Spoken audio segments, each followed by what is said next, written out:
You're listening to the Common Descent Podcast.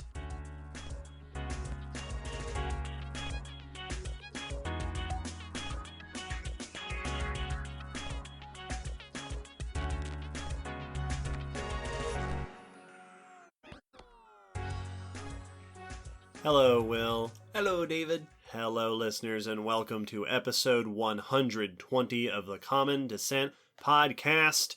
This is it. Yep. The one you've been waiting for, the one we knew when we started this podcast. If there is a single episode we know we're going to do, it's going to be this one. Yeah, we basically talked about it when we started the podcast. when are we going to do this one? Because it's going to happen. Tyrannosaurs. The tyrant dinosaurs. We are talking about this episode, Tyrannosaurus rex, its extended family, their evolutionary history, what makes them so interesting, what makes them cool, what makes them so gosh darned popular that everybody wants to hear a Tyrannosaurs episode. After the announcements and after the news, we'll get into our main discussion where we will talk about Tyrannosaur evolution, diversity, what we know about their lifestyles, and just revel in this group of animals that everybody knows is very cool. Yes, agreed. And when we say this is the one you've all been waiting for, we don't just mean that facetiously or idiomatically. This is the most requested episode topic in the history of the podcast. Our requesters for this episode are Jonathan, Ryan, Rebecca, Philip, Ryan, Christian, Zabby, Vrushali, Cobb K, Catherine, Sam, Evan, Levin, and James. Yep, that's everyone. That's all of our listeners requested this episode. Wow. Yeah, I mean, that's an awesome list, but also, yeah. Yeah, honestly, a little surprised it's not longer. Yeah, this is it. We're talking about Tyrannosaurs, the most famous dinosaurs of all time, specifically Tyrannosaurus rex, are probably the most famous fossil animal ever. Yes, I'd say so. We will get into all of that, just you wait. But first, some brief announcements. Number one, we have a Patreon. Oh, yeah, we do. All the stuff that we do, we are supported on Patreon. It's a place where you can subscribe to us, make regular donations to support the podcast. We use those donations to keep the podcast hosted online, to update our equipment, to make cool trips, all sorts of stuff like that. And if you join us on Patreon, you get rewarded at various levels with bonus content. We release director's notes for each episode these days. We do bonus news where we talk about extra news and also just chit-chat about our lives. And at a certain level, we will shout your name out on the podcast. This episode, we would like to welcome our new patrons, Stacia, Ben, Papa Papaya, Galactify, and Janine. Welcome, everyone. Thank you so much for your support. Thank you for your support. If you too out there would like to support the podcast, if you like the work that we do, or you want to put some financial support towards free science education for anyone who wants to listen to it, our Patreon is a great place to do that. Hey, one of the other benefits you get if you're a patron is you get to, at a certain level, ask questions for us to answer on the podcast, which you'll get to hear in, I'm going to guess, about 2 hours from now. Yeah, probably. This is where we have a lot to say. Also, here's a new feature. If you want to support the podcast, but you don't want to subscribe on a monthly basis like Patreon does, we are setting up one-time donation links for PayPal donations. We will be putting those in the episode description and on our blog, so if you want to make a one-time donation, you can do that as well.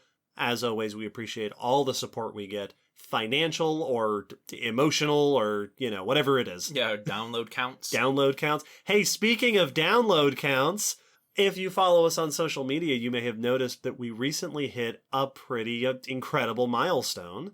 Podbean, the site that we host our podcast on, let us know recently, even gave us a special badge on our site for it. We have officially hit 1 million downloads. Yeah! Our podcast has been downloaded 1 million times. Which is so cool. How cool. Now, I know that there are some people out there worrying about the details of that. Podbean counts downloads from a whole variety of podcasting sites, so regardless of where you're downloading it, Podbean's probably counting it. Even if you stream it instead of downloading the file, that still counts. Don't worry, your listens are being counted in the grand number. Yes. Unless you listen to us on YouTube, where we have a further over 100,000 views. So that little bump, little bump up from our YouTube followers, which is great. Just put that on top. Just little cherry on top. It's so amazing. It's one of those, like, you know, the people when you hit New Year and they're like, it's just another day of the year. It's like, just another number. That's just another, you know, Right. set of downloads where the podcast is still chugging along. You know, normally it's not like suddenly things change. But it's 1 million downloads. That's cool. It's 1 million. We gained a new digit. Yeah. We haven't done that in a while. It's you people. You're amazing. You're amazing. Hey, when I was looking on Podbean, it was like, congratulations, there are 1 million downloads. You can get a badge for it. And I clicked and it was like, here are all the badges. And 1 million was followed by 2 million and 5 million and 10 million and 100 million. And I was like, all right, fine. So, hey, let's hit those next milestones. We got a lot of badges to get. We're all in it together now. We're dedicated.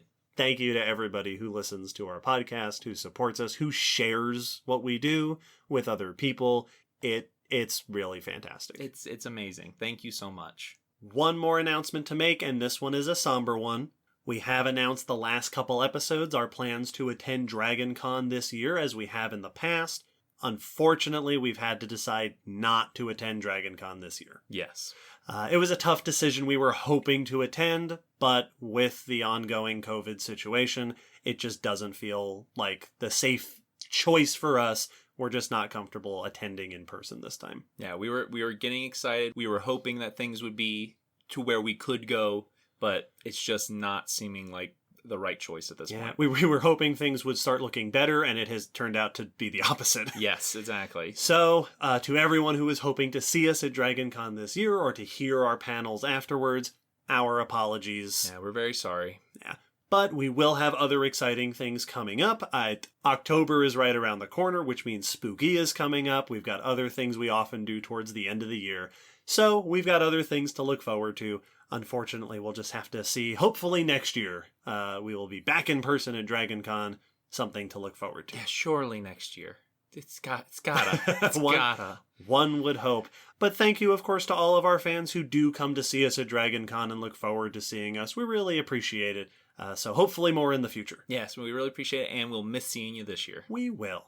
And I think that's quite enough news from us. Yes, I think so. So it's time for news from elsewhere. That seems fitting. Every episode we have a news section where we pick some of the new news out there in paleontology or earth science or related sciences to keep everybody up to date. Will, have you brought something to share with the class? I have. I've brought some news about venom and how it may have affected the evolutionary history of insects and fish. Oh, venom, famously from our ichthyosaurs episode. Yes. That's a deep inside joke that we if you get that joke, thank you for getting us to 1 million downloads. Yes, absolutely. So this research is looking at the extreme diversity in insects and fish because they are extremely diverse. They sure are. And is looking to venom as potentially one of the causes of that high diversity. Okay. This is research by Kevin Arbuckle and Richard Harris in BMC Ecology and Evolution, the Journal of BMC Ecology and Evolution. And the article we'll be linking to in the blog post. There is a blog post with lots of pictures and links and stuff. Is a press release from Swansea University and phys.org. So, fish and insects, being the focus of this study, are notable as two of the most diverse groups of animals on the planet. Yes. By a wide margin. Just to give perspective on what that means, there are over 30 million species of fish, which makes up almost half of all vertebrate species. It sure does. And there's over 1 million species of insects. At least. Which is about 3/4 of invert species. So very, very diverse groups. And there's been the question of why. But why? Why are these so diverse? You know, what is allowing them to diversify so much more than so many other groups? One of the obvious connections to diversification is often predator-prey interaction. True. You know, that's what is thought to have been a huge driving force during the Cambrian explosion of that arms race between predator and prey trying to outdo one another causing pressuring natural selection into adaptations and diversification. Sure. Episode 9. And a oft used tool in both predation and predator deterrent is venom. Yeah, episode 97. Yes, which is well known in both of these groups. Yeah, these are very venomous groups. Yes, indeed. Today, about 10% of fish families and about 16% of insect families contain venomous species. And it is thought that among the two groups, in fish, venom evolved somewhere around 20-ish times independently and around 28 times in insects. So it's not just like it popped up and then became popular. It's just something these groups do over and over and over again in a decent percentage of the groups. Yeah. So this research is looking at, is there a connection between those two things? Venom being a common tool among this group and the high diversity of these groups. So they looked at a phylogenetic study of the groups, an overreaching perspective on all the evolutionary histories between the two groups. Exactly. To look at diversification rates among venomous and non-venomous groups. Okay. To see if there is a significant difference. Ooh. And what they found is that venomous families in fish and insects have diversification rates roughly twice as high as non-venomous families. Whoa. So they are producing new species at roughly twice the rate of a non-venomous group. Interesting. And so it could very likely be that having venom is such a versatile tool, it can let you defend yourself with venomous spines or a venomous sting that will keep things from wanting to eat you, but it also can be used to hunt and detain prey, that it just allows for so many options that diversification is very easy when venom is added to the equation. It makes me wonder if venom is particularly good at becoming specialized. Because there are so many different types of venom that have evolved repeatedly in multiple groups that maybe venom... I wonder if it's related that venom can allow you to more easily specialize in different types of prey. Yeah, which would make perfect sense, because there are lots that have targeted venom. This is meant to kill you. Yeah. Now, another fun note that they mentioned in the news article while talking to the authors is that when it is predicted and estimated that many of the venomous groups in fish originated, are heavily centered around the late Cretaceous and the Eocene. And they state very clearly, tentative suggestion that this is not part of this research, but that they did notice this while researching, that does sync up with some interesting things that might be why we see an influx of venomous fish during those times. Late Cretaceous is when a lot of marine predators disappeared, and then one particular group of marine predators came onto the scene, mosasaurs, which could potentially be a huge driving force for adding venom to your defensive line. And then in the Eocene, whales. Oh, the venom might have diversified in response to new threats in the ocean. Big predators. Big predators, successful predators. Interesting. Now, once again, that is not the focus of this research. That is a very tentative suggestion, but it was too interesting not to mention. Here's an interesting little possible correlation, just for you all to think about. And so, yeah, it looks like being venomous might have been part of the source of this extreme, what they called super diversification in insects and fish. If only there was another group of animals that were very commonly venomous and well studied that they could do a similar follow-up study on. Perhaps the most diverse group among the lizards. Well, it got me thinking, because now I'm in my head I'm thinking, are the venomous snake families more diverse? Clearly they're not the most diverse, because things like colubrids exist. But now I want to see a study like this on snakes. Yeah, because even vipers and elapids diversify rapidly. Yeah, because even if they aren't the most diverse right now, their diversification rate could still be very high. Interesting. And if not, then what's the deal with fish and insects?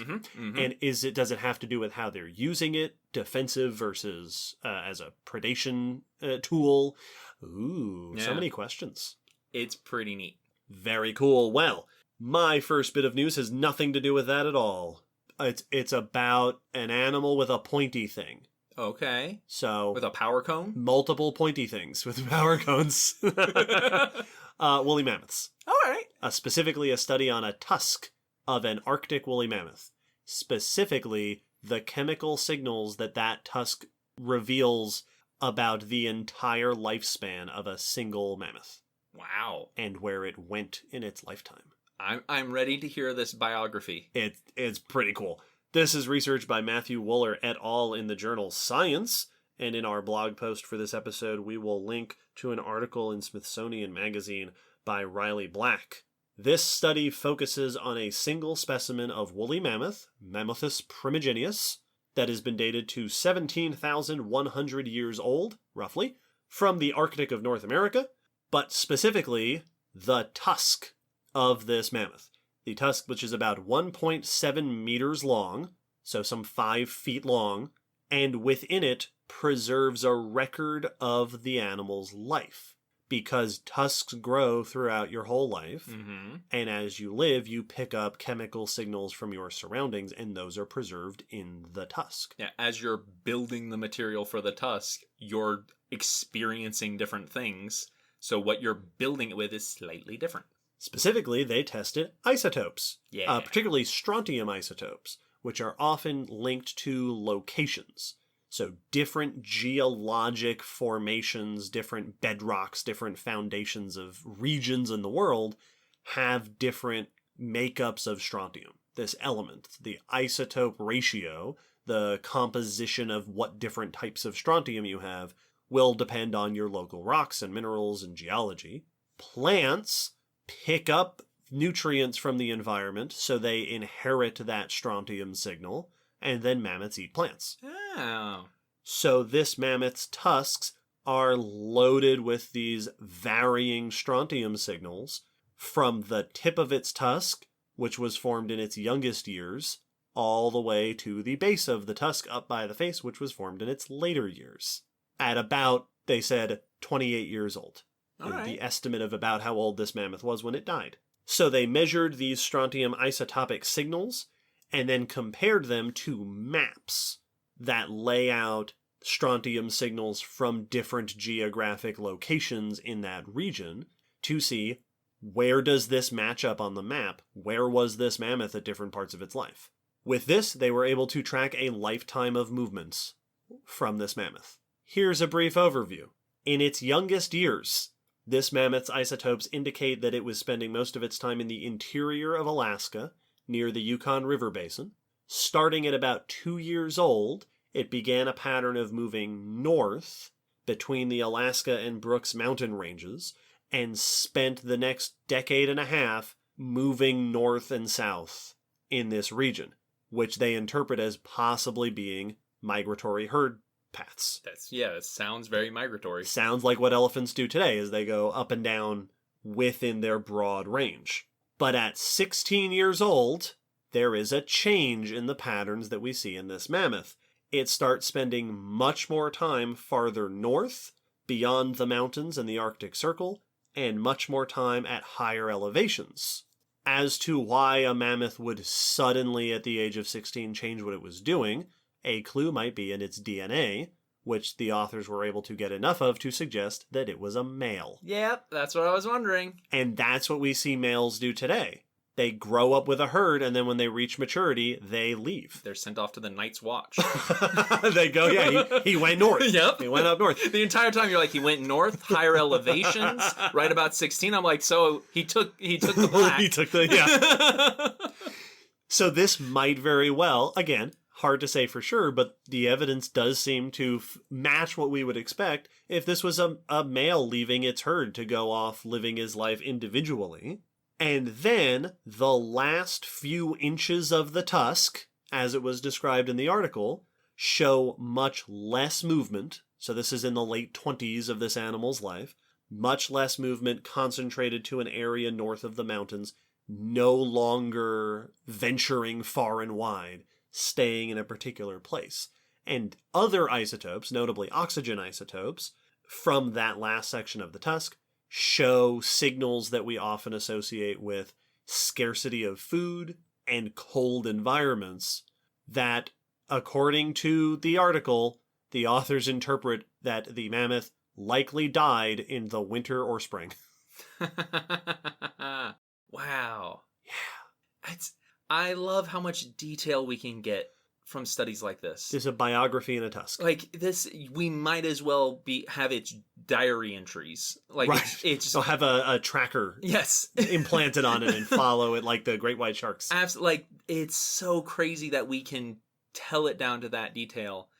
And yeah, that's awesome if it is indeed showing a male pattern of growing, that it left the herd like today's elephants do, to go be a solitary, grumpy male. Yeah, going out to adventure all on its own. That's male pattern boldness. Maybe we'll cut that out later. I'm not gonna. Now, there are broader implications to this beyond just, oh, this is super cool on the face of it. Understanding the ranges and how mammoths were moving, understanding that this one at least had a broad range over the course of its life, can indicate their resource needs. And that towards the end of the Ice Age, changing climates might have broken up their range, which could have been a contributor to decreasing populations. There are broader implications about, okay, well, if this is what a male looks like, can we do this with a female mammoth and see if it's any different? And in Riley's article, there's a great note toward the end talking about how this information can be combined and compared with other information. For example, a record of what we understand about environmental change over time in different regions and archaeological sites. That we can start superimposing maps. Like, yeah, here are all the archaeology sites. Here are the places where we can record changes or grasslands or forests or shrinking ice sheets. Here are the maps of mammoth migration paths. What trends do we notice when we overlap the data? Yes. We talk a lot about how it's cool to be living in the future. Mm-hmm. We are able to start building Pleistocene maps. That's so cool. It's pretty amazing. Well, and it's that cross-field interdisciplinary aspect of taking paleo, taking archaeological, and not just studying remains, but studying the chemical aspects of those remains. I love it so much. Yeah, this is a very cool study. It is very reminiscent of how we map space, because we can't see it all visually, so a lot of it's radio signals and a lot of it's other measurements, and this is very similar, and that's awesome. I now insist that we all donate to research to do this for every tusked animal that exists. Agreed. I want every proboscidean, every elephant through time to have its isotopes tracked.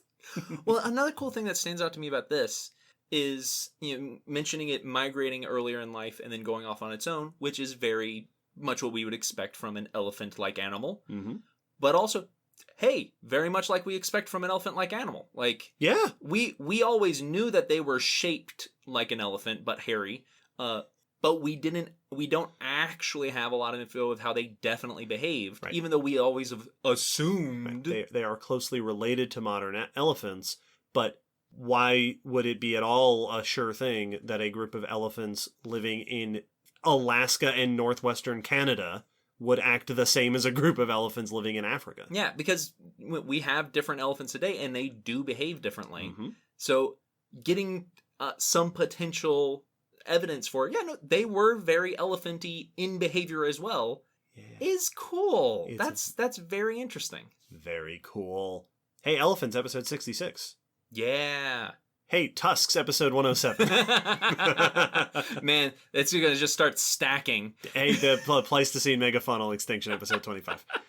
We have a lot of episodes now. We can do this a lot. Every episode of the podcast is now going to be like a Wikipedia entry where there's little links to other places. The line of numbers, reference numbers, are just going to get longer and longer.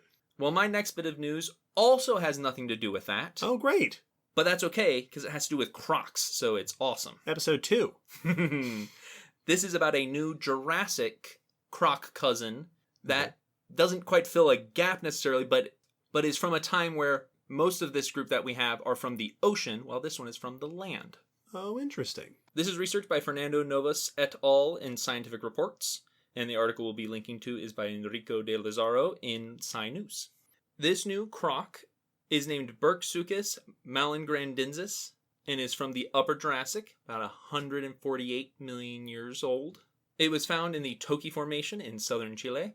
Now, it's not much of a specimen. It's only part of the skull, the back portion of the top of the skull, some vertebrae pieces, some of the lower limbs, and it looked like from one of the pictures they showed a couple of the osteoderms, potentially. The armor bones in the skin. So they have enough to get an idea of what this might have been shaped like, but they don't have the full animal, the full face. It is what is known as a basal mesocrocodilian.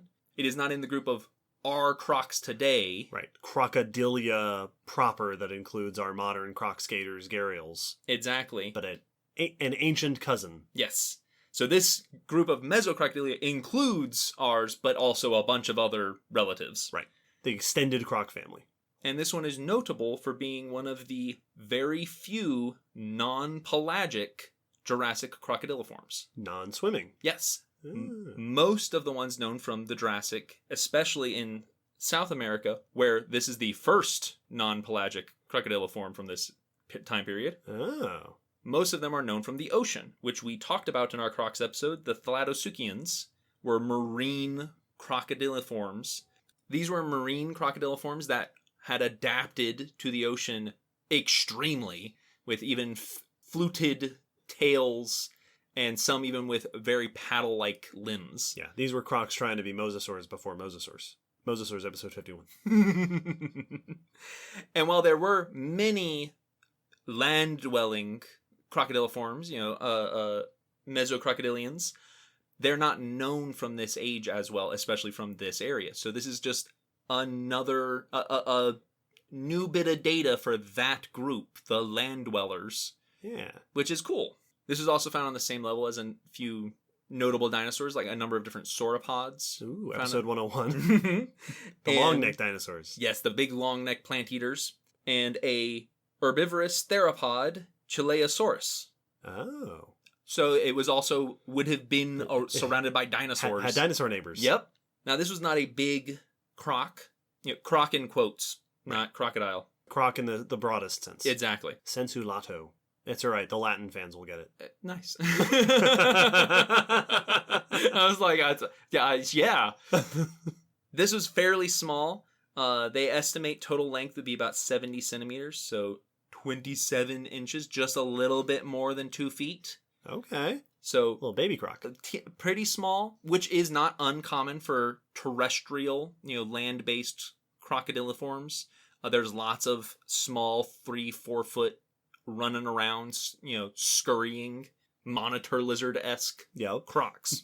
And it falls within the body size range of a lot of other Triassic, and Jurassic terrestrial crocodiliforms. So this is not unexpected. It does have a very croc-like face. It seems to be pretty flattened top to bottom, kind of like what we see in today's crocs, but probably not as long and wide. Even though they don't have the snout, it doesn't look like it was forming that way from what they have. And whilst they are missing most of the face, the teeth they do have are small and sharp, which suggests that it was a carnivorous animal, which is pretty par for the course for this group. Makes sense. Probably feeding on small animals, inverts very likely, maybe fish, maybe small vertebrates. Watch out for that venom. This one was helping them diversify. Yeah, it sure was. And according to the skull, it doesn't seem like it would have been taking down large things or even be able to take down and tear apart large food. So it may have lacked the characteristic strong bite of today's crocs. Not quite as heavily muscled as we're familiar with crocs. This kind of study is subtly exciting because it's very often, it's like, oh yeah, we have this partial remains of the first terrestrial croc cousin from this time, from this area.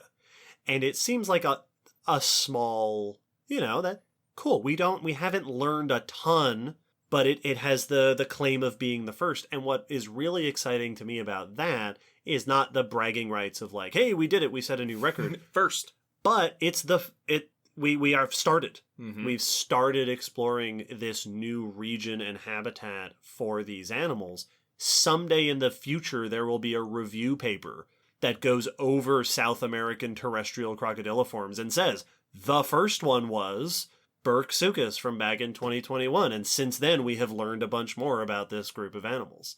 Like, this is step one, which is a very cool thing to think about. Like, every first in paleontology is like, yes, someday this will be referenced back, and they'll be like, oh, we knew so little back then. Yeah, it's not likely to be the first and only. It is very hopefully the first of many. So hopefully there will be more crocs from South America episode 74. Well, our last bit of news for this episode, keeping with our trend, has nothing to do with that croc, but it has a lot to do with us. Like you and me? You and me, and all of our listeners. The Intergovernmental Panel on Climate Change recently released its 6th assessment report. Oh. So everyone's talking about climate change. I mean, everyone is always talking about climate change, but now there's a big new report out about it. And since this is a topic that concerns Earth science, that concerns information from the past, and which concerns all of us. Our survivability. This is an important thing to talk about. So let's talk a bit about what has been coming out of the 6th IPCC assessment report. You can read the report online. It is available. Transparency is one of the sort of goals and hallmarks of the IPCC reports. You can read the report. There are also several summaries that they have released. There's a policymaker summary. There's an FAQ.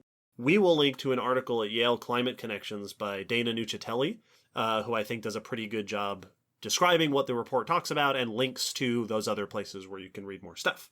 So for people, if anyone isn't familiar with the details of how the IPCC puts reports together, the IPCC has been around for many, many years as a body to assess the science of climate change. Specifically, these reports are not original research. This isn't like they went out and did studies.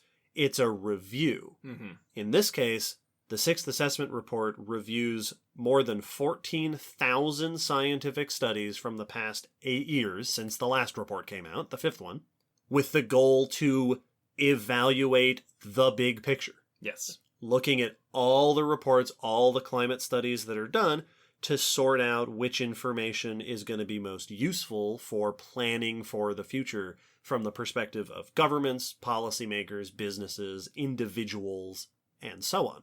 The panel itself is hundreds of volunteer scientists who work together to assess all the evidence. Then various experts and various government representatives are on hand to review the various drafts of the report as it goes through the stages. This is actually one of the reasons why IPCC reports have a reputation for being conservative in their sort of predictions and assessments, because hundreds of scientists and experts, more than 100 countries' governments sign off on it. Yeah.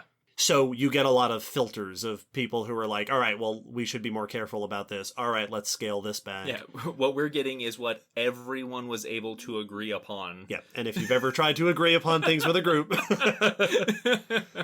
This report actually is the report from Working Group 1, which is devoted to laying out the science. In the coming months, we'll see Working Group 2, which is focused on impacts, adaptation, and vulnerability. And Working Group 3, which is all about mitigation. So this one is just, here's the science. Yeah, here's what currently it's saying. As we've discussed before, particularly in episode 113 about paleoclimatology, climate studies are built on modern and historical observations of the climate, paleoclimate data of what the climate has done in the past, and simulations based on all that other data. Here's what happens when XYZ happens, let's build a model out of it. This report, there are a few interesting newish things that people have made note of, but a lot of it reinforces earlier stuff. There has been more warming in the last 50 years than in any 50-year period we have seen in the last 2,000 years. One article that I read noted that there has been no multi-century period hotter than today since about 100,000 years ago. We are noticeably warm. The new report updates some famous old models, like the famous hockey stick graph. Mm-hmm. It extends it. in both directions. So now Cool. it's a little bit longer in the front end and it's a little bit taller at the end, where it shows how warm things are now. Also updates a famous graph that you may have, many of you may have seen, which compares what climate change would look like with and without human influence. So this is a famous chart that has been going around for quite a while now. That is a graph of temperatures over the last 100 years or so that shows what we've observed from changing temperatures in that time, what our models estimate we should have observed in that time, and what our models estimate if we remove human emissions. Mm-hmm. And it's this fascinating chart because it shows our model estimate and what we've seen both following basically the same trajectory, and the model that removes human emissions is a straight line. Yep. Without that rise in temperature. This report also makes note of stronger than ever before correlations between changing climates and the sort of dramatic issues we've been seeing recently. Wildfires, droughts, flooding. These sort of things are notoriously very difficult for scientists to say, okay, we have data that says this wildfire was caused by climate change. Yep. That's very difficult because the climate system is so complex. This report makes a stronger than ever correlation that says, yeah, we are more certain than we have ever been before based on the data that droughts and flooding and wildfires are being influenced by human impacts on the climate. This report specifically focuses on what they call compound effects. That is, the dangers not of those individual changes, but of how they build on each other, so that heat and drought together can lead to more wildfires or to agricultural loss. This report stresses that the sort of individual changes we see to weather and climate systems can actually exacerbate each other. Yeah. I've also seen a number of places note the report's emphasis on sea level rise. This report, here they report that the models we currently have predict that we have already committed to several meters of sea level rise. In the coming centuries, sea level will rise at least several meters, regardless of what we change about our future path and our relationship with the climate. It will raise much, much more if we make things worse. Oh yeah, like we're already at that point. Every step we take past now, continuing as we are, will just extend how many meters we have to expect, right, and how far into the future it's going to last. A lot of things focus on the report sort of, here's all the terrible stuff that's happening. But one aspect of the report that gets a lot of attention and which I think is really interesting is that they include a bunch of emissions scenarios. In this report, these are called shared socioeconomic pathways. Basically what this is just like the model of what does the climate look like with human emissions versus without human emissions. This report brings in 5 hypothetical pathways that say what happens if we take aggressive action to reduce emissions, what happens if we don't do anything to reduce emissions and it stays as it is now, what happens if we start making more emissions. It predicts a bunch of different scenarios based on what we do. Yeah, it's not just how it is and if there was nothing, but a range of options. Yes, it's looking at possible futures. In fact, in the article we will link, Dana relates it to Doctor Strange from Infinity War, looking at possible futures. Like, how many of those do we win? I want to make a Loki reference, but I feel like it's still too new. Too new. Spoilers. They lay out 5 cases ranging from, if we really double down and just go, all right, no more emissions, let's do everything we possibly can, which most experts agree is not very likely. Nope. To the worst case, which is let's start doing more, let's reverse all of our progress. In for a penny, in for a pound. Now let's just do it. We're already on this path. Which most experts seem to agree is not very likely. Mm-hmm. Like, we are already on a path towards reducing emissions. In this report, the second best scenario that they model is essentially continuing on the path we're on now. not staying where we are, but continuing to take action gradually at reducing emissions, adding in new policies. They note that emission growth slowed quite a bit in the last decade. Oh. Like emissions, we haven't stopped, but they are growing slower. Mm-hmm. And they noted a drop in 6 to 7% of global emissions in 2020. Not because of probably policies and stuff, but because society shut down everywhere. Pause button. So it will rebound. Mm-hmm. Like, we're probably not going to stay low. But there is progress being made, and it is possible to cut down on emissions. On the one hand, on sort of a downside, every scenario they ran puts us above the target that has been laid out the last couple of years, that 1.5 degrees of warming since pre-industrial times. Mm-hmm. That we were several years ago sort of saying, we can stop before we get there. Let's try to do that. Every scenario says we're going to hit that by 2040. We're going to go over budget. Regardless. Although the best case scenario says we could come back down shortly thereafter. But they also note that in the best case scenarios, including the one that is the path we are on if we continue being more and more conscious, we could see discernible improvements in air quality, greenhouse gas amounts within decades, which I think is a really exciting thing to hear, because one of the things that I find makes the issue of climate change so daunting is the thought that, we can start making change now and it'll be good for the next generation. Exactly. Like, none of us were the cause of the Industrial Revolution. Right. So what kicked off this trend is very detached from everyone alive today.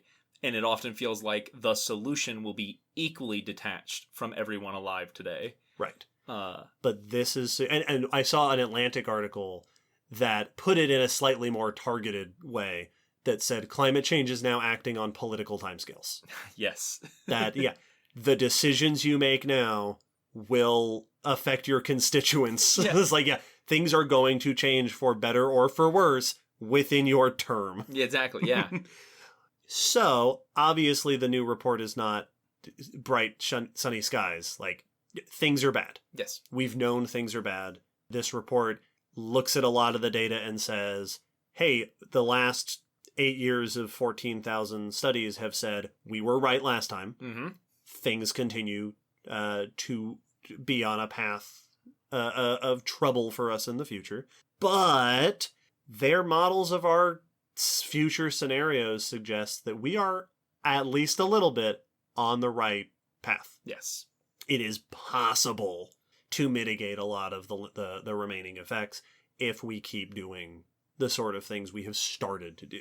Well, and this is where that mentality, that's another thing that can make it daunting, is that feeling of, but what can I do, or what can we as a city do compared to the world? Mm-hmm. And yes, no, that is an issue. A lot of the big problems are things that are going to have to be made on huge, far-reaching policy standards. Yeah, this is an intergovernmental panel. Yes, exactly. But we've already been making a lot of the progress that needs to continue to be made. Like, we're already heading in a more correct direction if we're wanting to reverse some of these effects. So it's not like we're having to start from zero. It's already, the ball's rolling in the right direction if we just keep pushing it that way. Pushing. So, hey everyone, what we're doing, it's working a bit. Yes. If you, like me, feel horribly daunted by just the discussion of climate change and what we can possibly do about it, I could recommend a few resources. They are listed in the end of the blog post for episode 113 of this podcast. Also, at the end of that episode, 113, our guest, Dr. Rachel Lupien, lists a few of her favorite sources of information. And I will reiterate a reference that she made in that episode, the podcast How to Save a Planet by Dr. Ayanna Elizabeth Johnson and Alex Bloomberg is a podcast all about climate change and climate science and climate policy. and I have listened to several episodes of it. I'm not totally caught up. I'm sure they will eventually talk about this report. It's a really well done podcast that goes over the issues we're facing and what people are doing about it. I listened to the first few episodes of that podcast and I felt hopeful. I was like, oh man, the kids are doing it. It's great. So if you're looking for places to get more information and get more engagement in the issues and subject of climate change, I recommend How to Save the Planet, and check out our blog post from episode 113. We've got a bunch of links for more information about that. And with that, I think that's enough news. Yes, I agree. Let's talk about dinosaurs. Yes, after that somewhat sombering note, who wants to talk about T-Rex? Let's talk about T-Rex. After the break.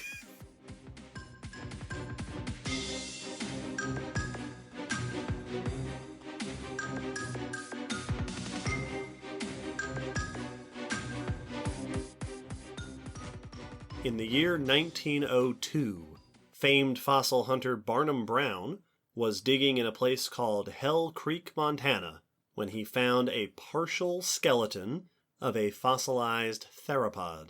These are the two-legged dinosaurs, mainly carnivorous. Surely he knew as soon as he found it that he had found something very exciting. This particular skeleton was notable because it was huge. These bones, clearly belonging to a carnivorous dinosaur, were noticeably enormous compared to previous discoveries. He sent it to Henry Fairfield Osborn, notorious early paleontologist. The Green Goblin. That's the one. Who described it in a paper in 1905, who described its size as greatly exceeding that of any carnivorous land animal hitherto described. Hitherto is a good word to use when we're talking about giant predators.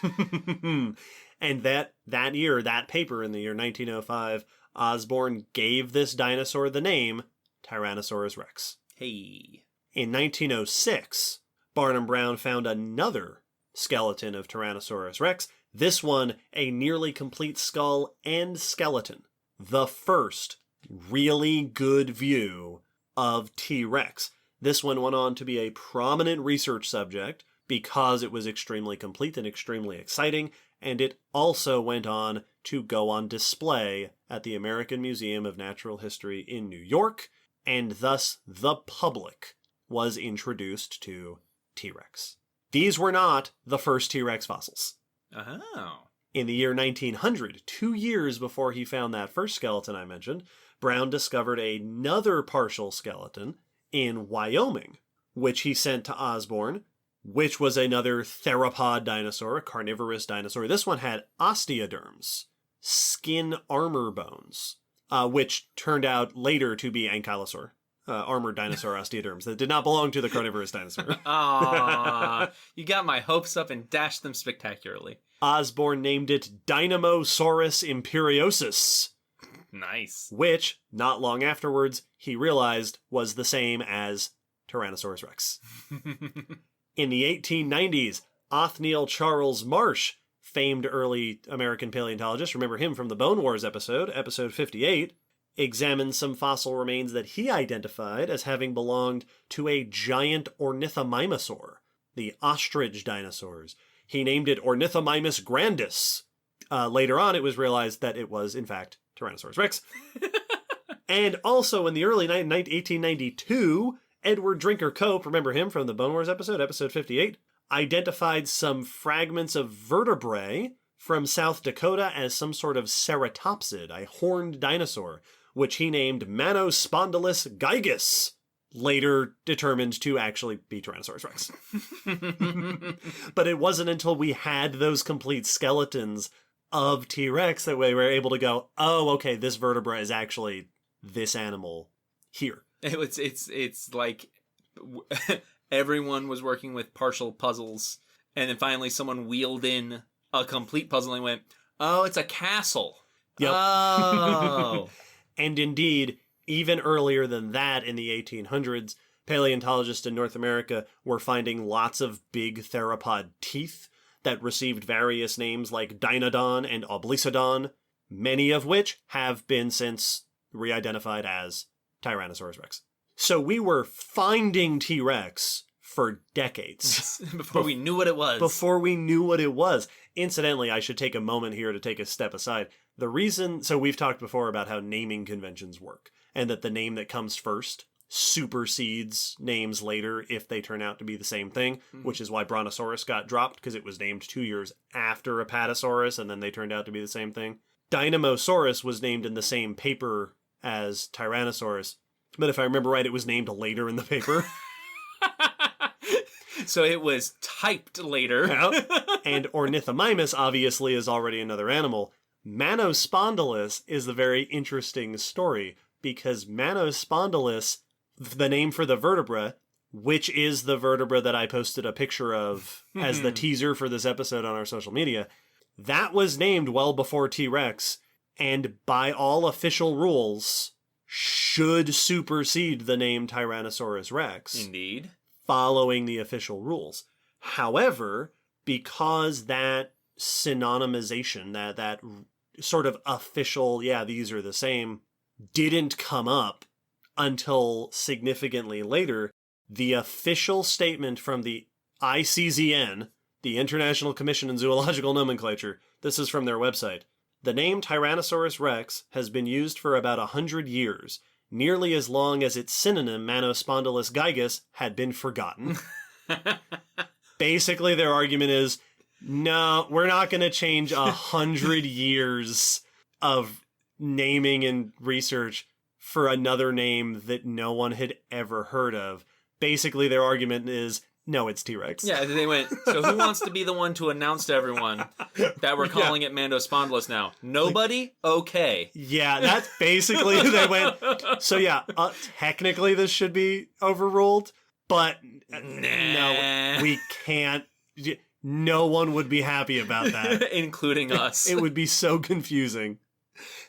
Now, even back then in the early 1900s, I wasn't there, but paleontologists knew that T-Rex was not the only member of its group. This broader group called tyrannosaurs. Around those times, paleontologists had already identified Albertosaurus, Gorgosaurus, Dryptosaurus. There were a handful of other species, sort of in the family vicinity of T-Rex. All with cool names. All with very cool names. But for a long time, we only had a few species of tyrannosaurs, and by far most of our information came from Tyrannosaurus Rex. So it was not only a very popular, sort of publicly popular dinosaur, it went on to show up in movies and books and just be the most famous dinosaur of all time, arguably the most famous fossil animal of all time. I have heard Dr. Thomas Holtz Jr. referred to it as the most famous scientific name in history. Probably. Tyrannosaurus Rex, genus and species. I hear it used more often than I hear Homo sapiens. Yep. So.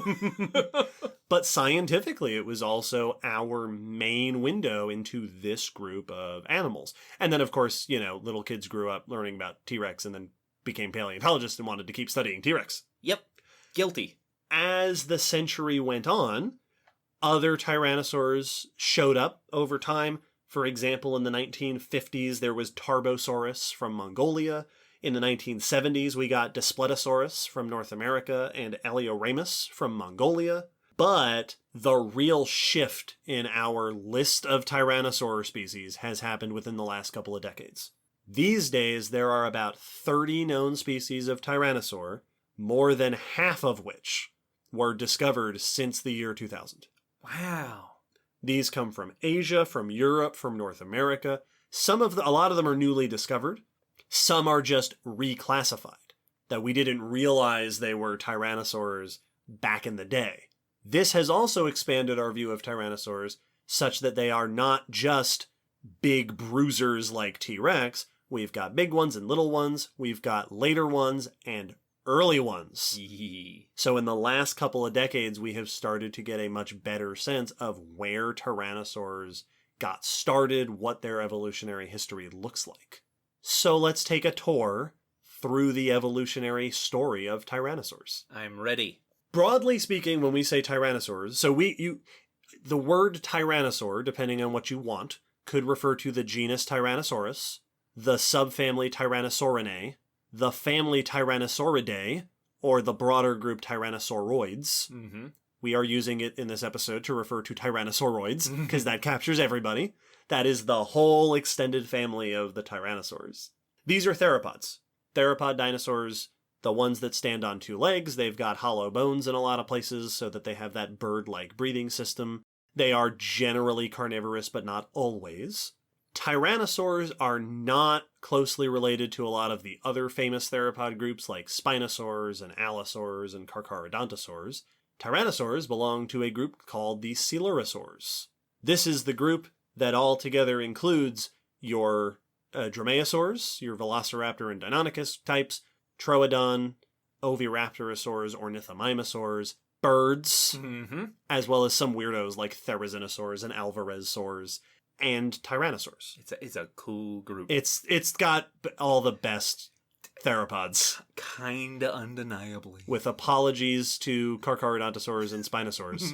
It's got all the best. I'm so sorry. Spinosaurs episode 42. You already got your own episode.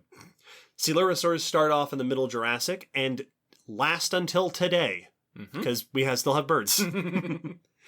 The classic image of a tyrannosaur, the T-Rex image, is that huge animal with a giant head and powerful jaws and tiny arms with 2 fingers.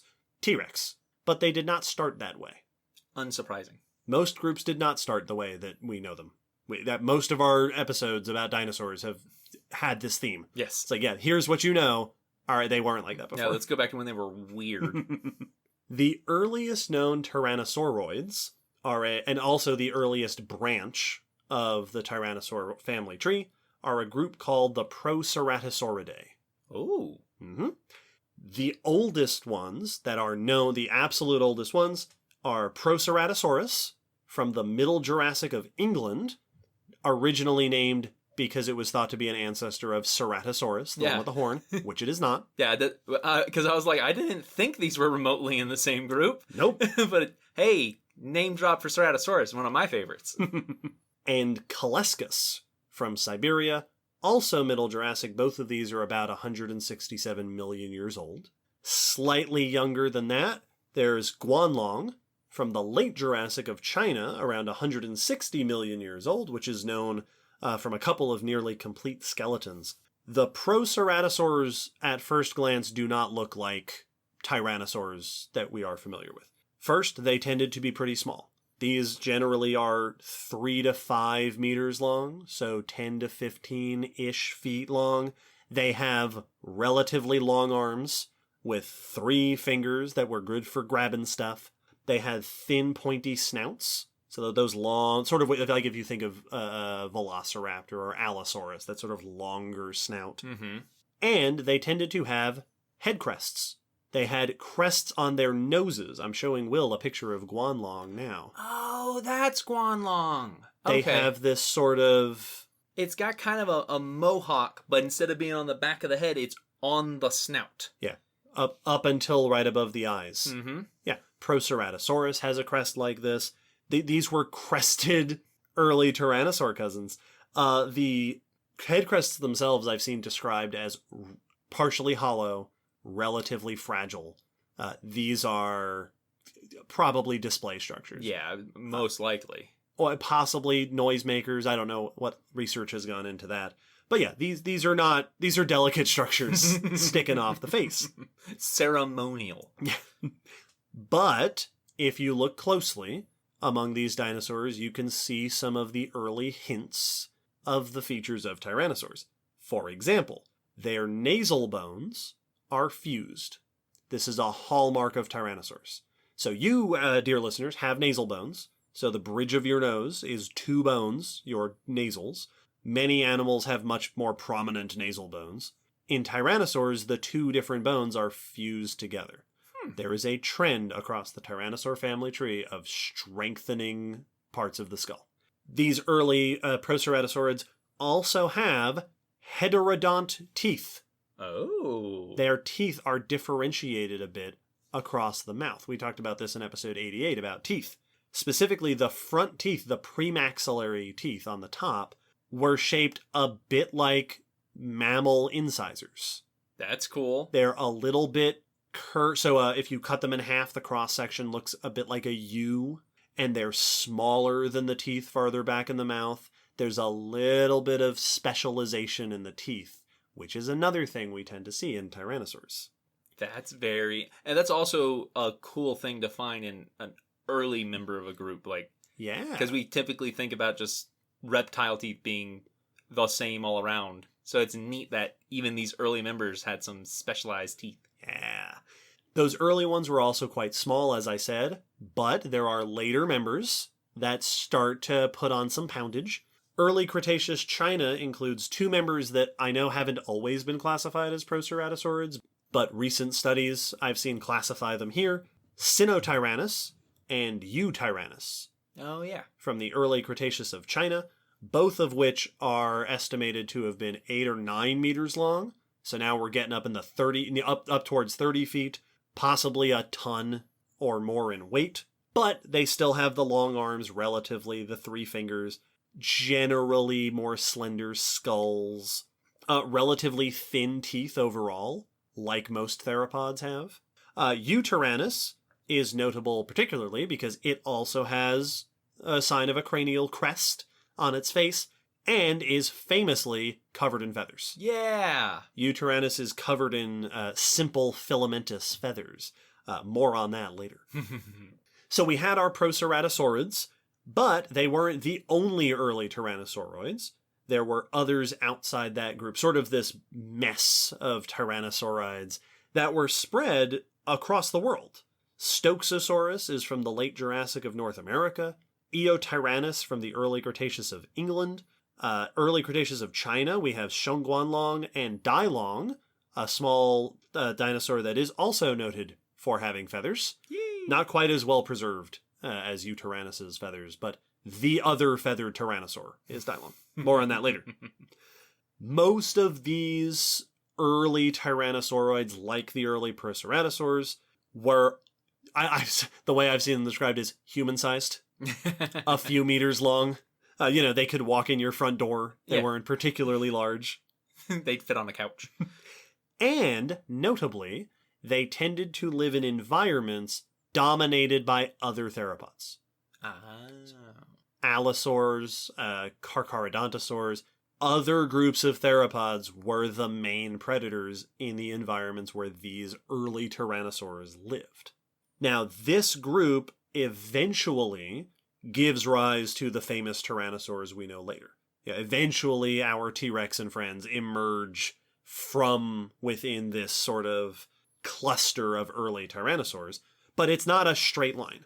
We used to think it was. Paleontologists used to think, okay, they started out small and not like T-Rex, and then they slowly got bigger and more like T-Rex, which is not quite how it went. A lot of these early groups made it till much later. We have, quote, early tyrannosauroids later on in the Mesozoic. North America during the Middle Cretaceous was home to a tiny tyrannosaur named Moros, identified just in 2019, which is barely more than a meter long, and less than 100 kilograms. So a tiny little creature. Dryptosaurus, which we mentioned earlier, is late Cretaceous North America, also one of these tyrannosauroids.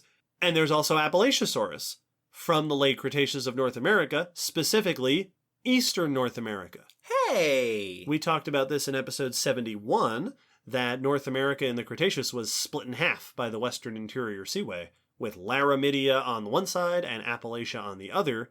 Appalachiosaurus is the only well-known theropod from Appalachia, and the only tyrannosaur known from there. And it's one of these late-surviving, early cluster of tyrannosauroids. Well, at least we have one, and kind of neat that it's not your typical, what you would expect. It's one of the more earlier forms. I think that's cool. Very cool. Within this cluster, within this group of tyrannosauroids, we start to see the gradual appearance of features we will recognize from later tyrannosaurs. They don't all show up at once. They we see them showing up here and there across the group. For example, Shengguanlong has a rounder snout, Also, I've seen it described with a ventrally convex maxilla. Here's what that means. If it opens its mouth, the upper jaw has that sort of curve on the lower edge of it that you see in T-Rex. Oh. The line of the upper jaw where the teeth are isn't straight. It has a little bow to it. That is one of the things that gives T-Rex its very distinctive profile. Yeah. That's one of those things where, like, absolutely, that's characteristic of T-Rex. That's what T-Rex looks like. Mm-hmm. I never would have thought of that feature showing up. Yeah, I read that in... a lot of my information here came from Dave Hohn's book, The Tyrannosaur Chronicles. I will mention some references. Yeah, I read that in the book, and a ventrally convex maxilla, and I went, ventral is the underside. Convex, no, concave, no, that means that it curves outward. The maxilla... Oh, that! The shape of the mouth. The swoopy mouth. The swoopy mouth. Also, I think it was an oversight for him to not call it Chronicles of Tyrannosauria. Well, listen, give him a call. He has a podcast now, too. Also, in Dryptosaurus, we see shorter arms, like later Tyrannosaurs, and a long, specialized foot. Ooh. Dryptosaurus has been noted as having a condition known as an arctometastarsal, which we will talk about later, characteristic of Tyrannosaurs. And we see some of them getting to larger body sizes. Appalachiosaurus is 6 or 7 meters long, and possibly half a ton or more in weight, based on some estimates. And then we've also got somewhat closer to Tyrannosaurs by some estimates, Bistaheversur at 8 or 9 meters, and probably at least a ton, the size of those later Proceratosaurids we were talking about before. So we're seeing some of the features here and there, and eventually all the familiar features come together at the origin of a particular group called the Tyrannosauridae. Tyrannosaurs, more as we know them. Yeah. This group is largely known from the late Cretaceous. Like we talked about with ceratopsians, the horned dinosaurs in episode 87, and ankylosaurs, the armored dinosaurs in episode 69. A lot of our very familiar, famous dinosaurs showed up at the end of the Mesozoic. Yeah, when dinosaurs got just so awesome. They sure did.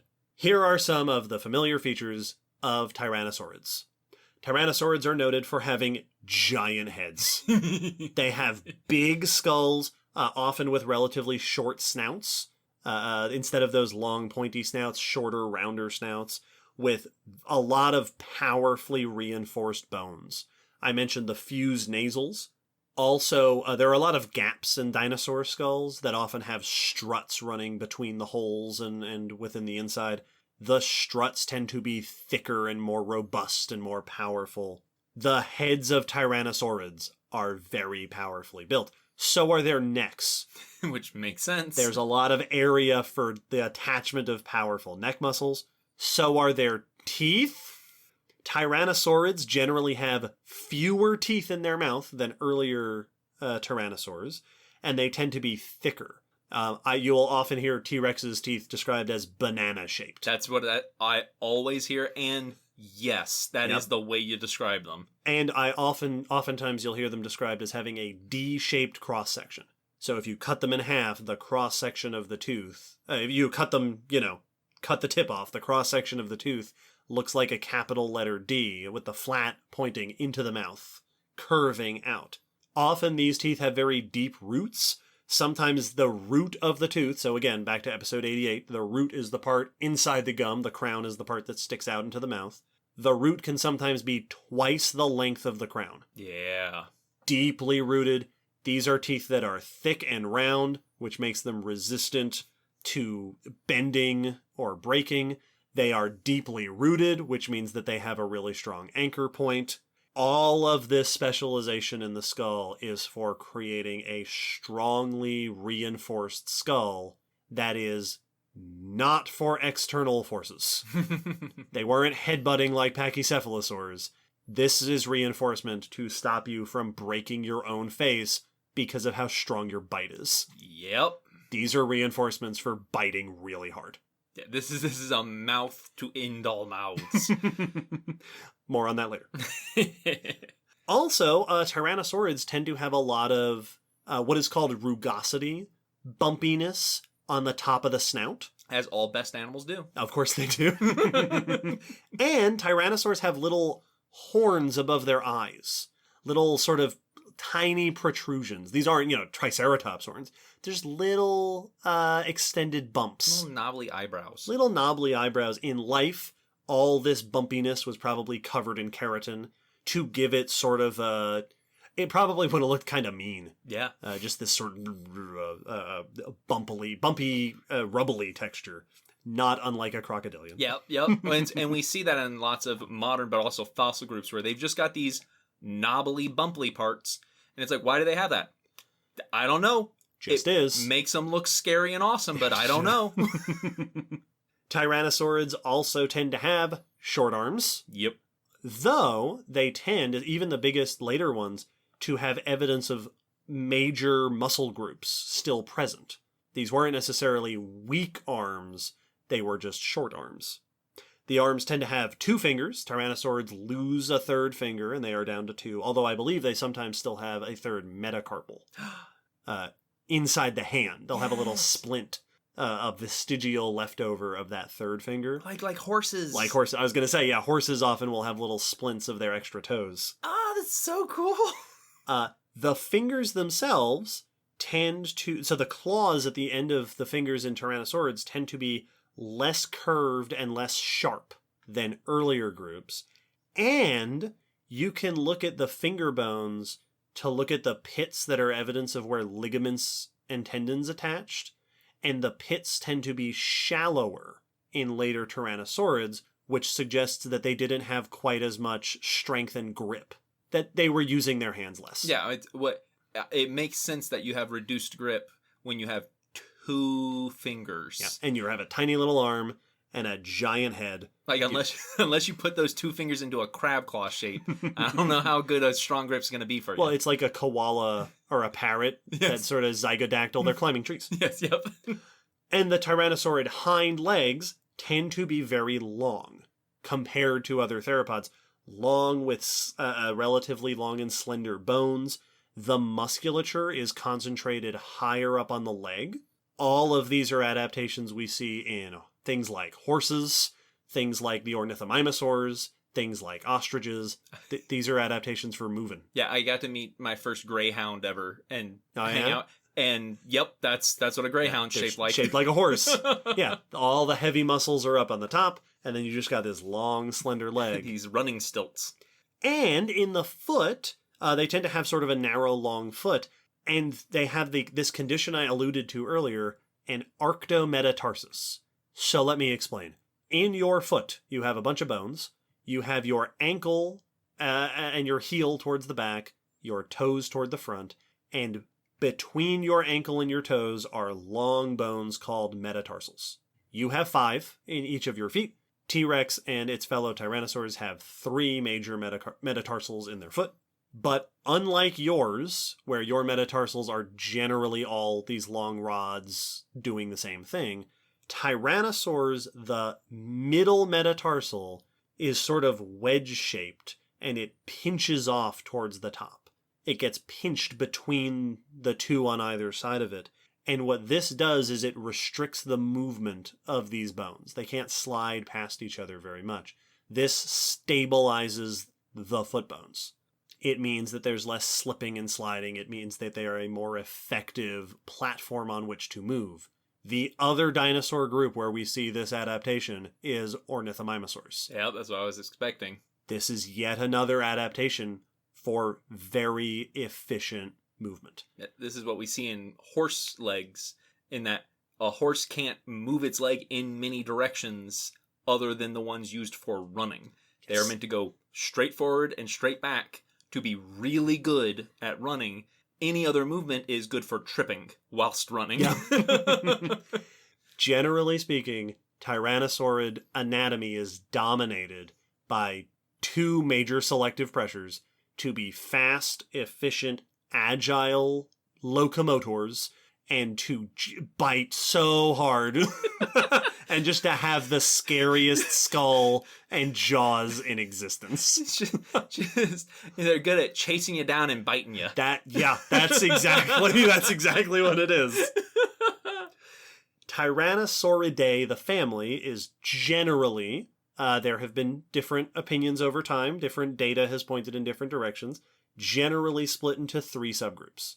The Aleorhamens, which are from Asia, which includes Aleorhamus and Chenjosaurus, which are the slender tyrannosaurs. They tend to have relatively longer skulls and thinner teeth and be a bit more slender.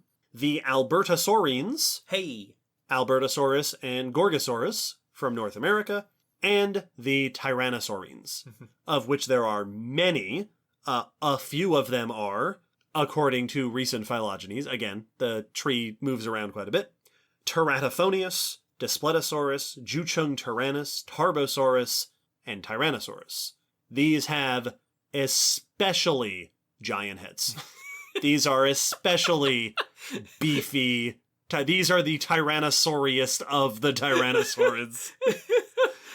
You have these thin, gracile, graceful ones in Asia, and then the more moderate Albertosaurs, and then the bobbleheads. Yeah. Just every step. Like I said, generally Tyrannosauridae is restricted to the last 20 million years or so of the Cretaceous. Many of them were enormous. Another hallmark of the Tyrannosaurids is they got real big. A lot of them reached in the 10-meter range, right? We're at about 35 feet long, multiple tons in weight, and the largest of them, including Tyrannosaurus, but also some estimates for Tarbosaurus and Juchung tyrannus, were maybe getting up into the 12 to 13 meters, so over 40 feet, and several tons. Tonnage estimates generally for these range between 5 and 10 tons, so the size of a moderate to large modern elephant. Yep. These were predators the size of elephants. It's one of those things, I know how big T-Rex is. I've known that for many, many years. You've been around. It's still always ridiculous to talk about it. It's too big. It's always, every time it's like 35 meters, like, oh, right, yeah, that big of a number. Yeah. Tyrannosaurids generally range in size from, wow, that's really big, to why are you even doing that? Yeah. However, they might not have all been huge. So there are a few noted that are a little bit under those estimates. Very famously in 2014, there was a description of a new tyrannosaur from the late Cretaceous of Alaska named Nanooksaurus. Oh, cool. Which was estimated in an original publication to be about half the size of most of these other tyrannosaurs, maybe 5 or 6 meters long and much lighter in size.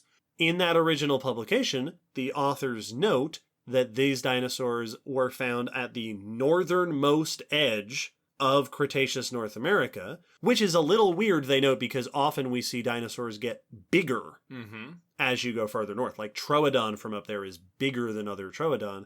But they note that the region where they found it was possibly separated by mountains from the rest of the continent, forming effectively an island.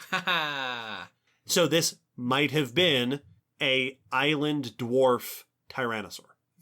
Or at least insular dwarf. It wasn't actually an island surrounded by water. I love the idea of them experiencing island life in a place like that, to where it's like, well, we're trapped here. We're surrounded by no land and then too much land. Now, I did find a 2021 study that pointed out that area does have larger bones that might be Nanooksaurus, so it's possible that original specimen was just a small one. Yeah. They might not be a dwarf tyrannosaur. I love the implication that a dwarf tyrannosaur is still a rhinoceros-sized animal. Oh, yeah, well, I've been thinking that this whole time. When it was like, a lot of these earlier ones weren't that big. They were just like 3 to 4 meters. Right. They were only around 10 feet long. Because dinosaurs in general were big animals. Like Yep. Even the early small dinosaurs were still a few meters long. Like, Yeah. dinosaurs only later on and in a few places actually got small by like mammal standards of small. The tyrannosaurids are mainly known, as you may have noticed, from North America, specifically Laramidia, the western side, and Asia, although there is evidence of some sort of tyrannosaurs showing up in Europe, even some hints in South America and Australia of either tyrannosaurids or maybe earlier tyrannosaurs. But mainly this is a northern group. Tyrannosaurids are mainly North America and Asia. There is evidence for recurring back and forth between these two continents. In fact, so when we look at, there's a paper, I think this was a Brissati et al. Paper, that has a great phylogeny that is the evolutionary tree of tyrannosaurs with the continent they lived on put next to the name on the tree, so you can see where the shifts happened when they moved to new places during their evolution.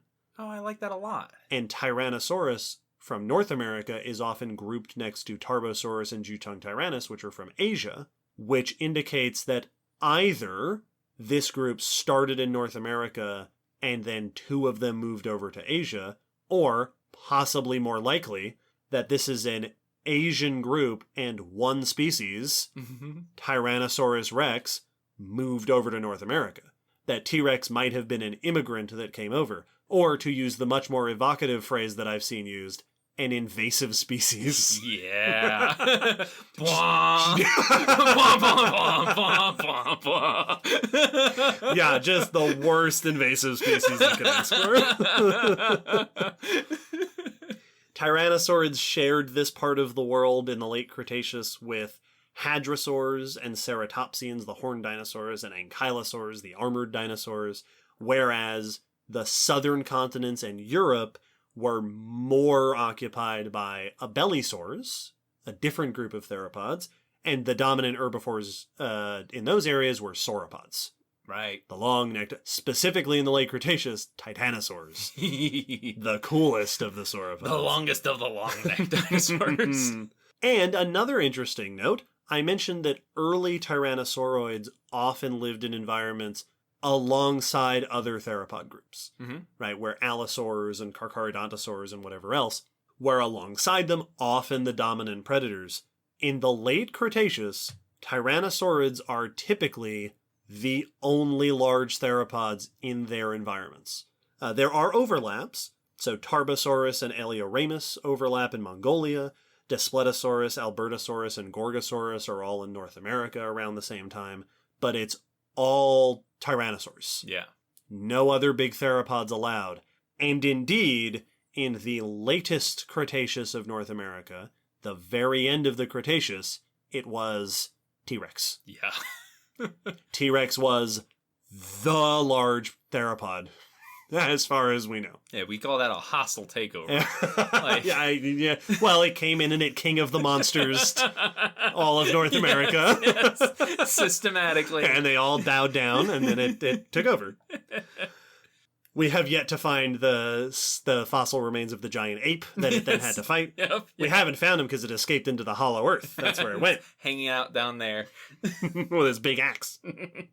So in the late Cretaceous, what we see is this... The northern continents are taken over by a bunch of fast-moving, giant-headed uber predators. Just utterly terrifying on all levels. They're very cool. The evolutionary story of the tyrannosaurs is really cool. There's a lot more detail that could be gone into here, as always, especially because so much research has been done on this group. But after we get back from the break, we're going to shift gears and focus on what research has taught us about the lifestyles and behavior of tyrannosaurs. How does one be a tyrannosaur? How does a tyrannosaur do? We probably make that joke a lot on the podcast. I think so. Probably a few times. Roll the music.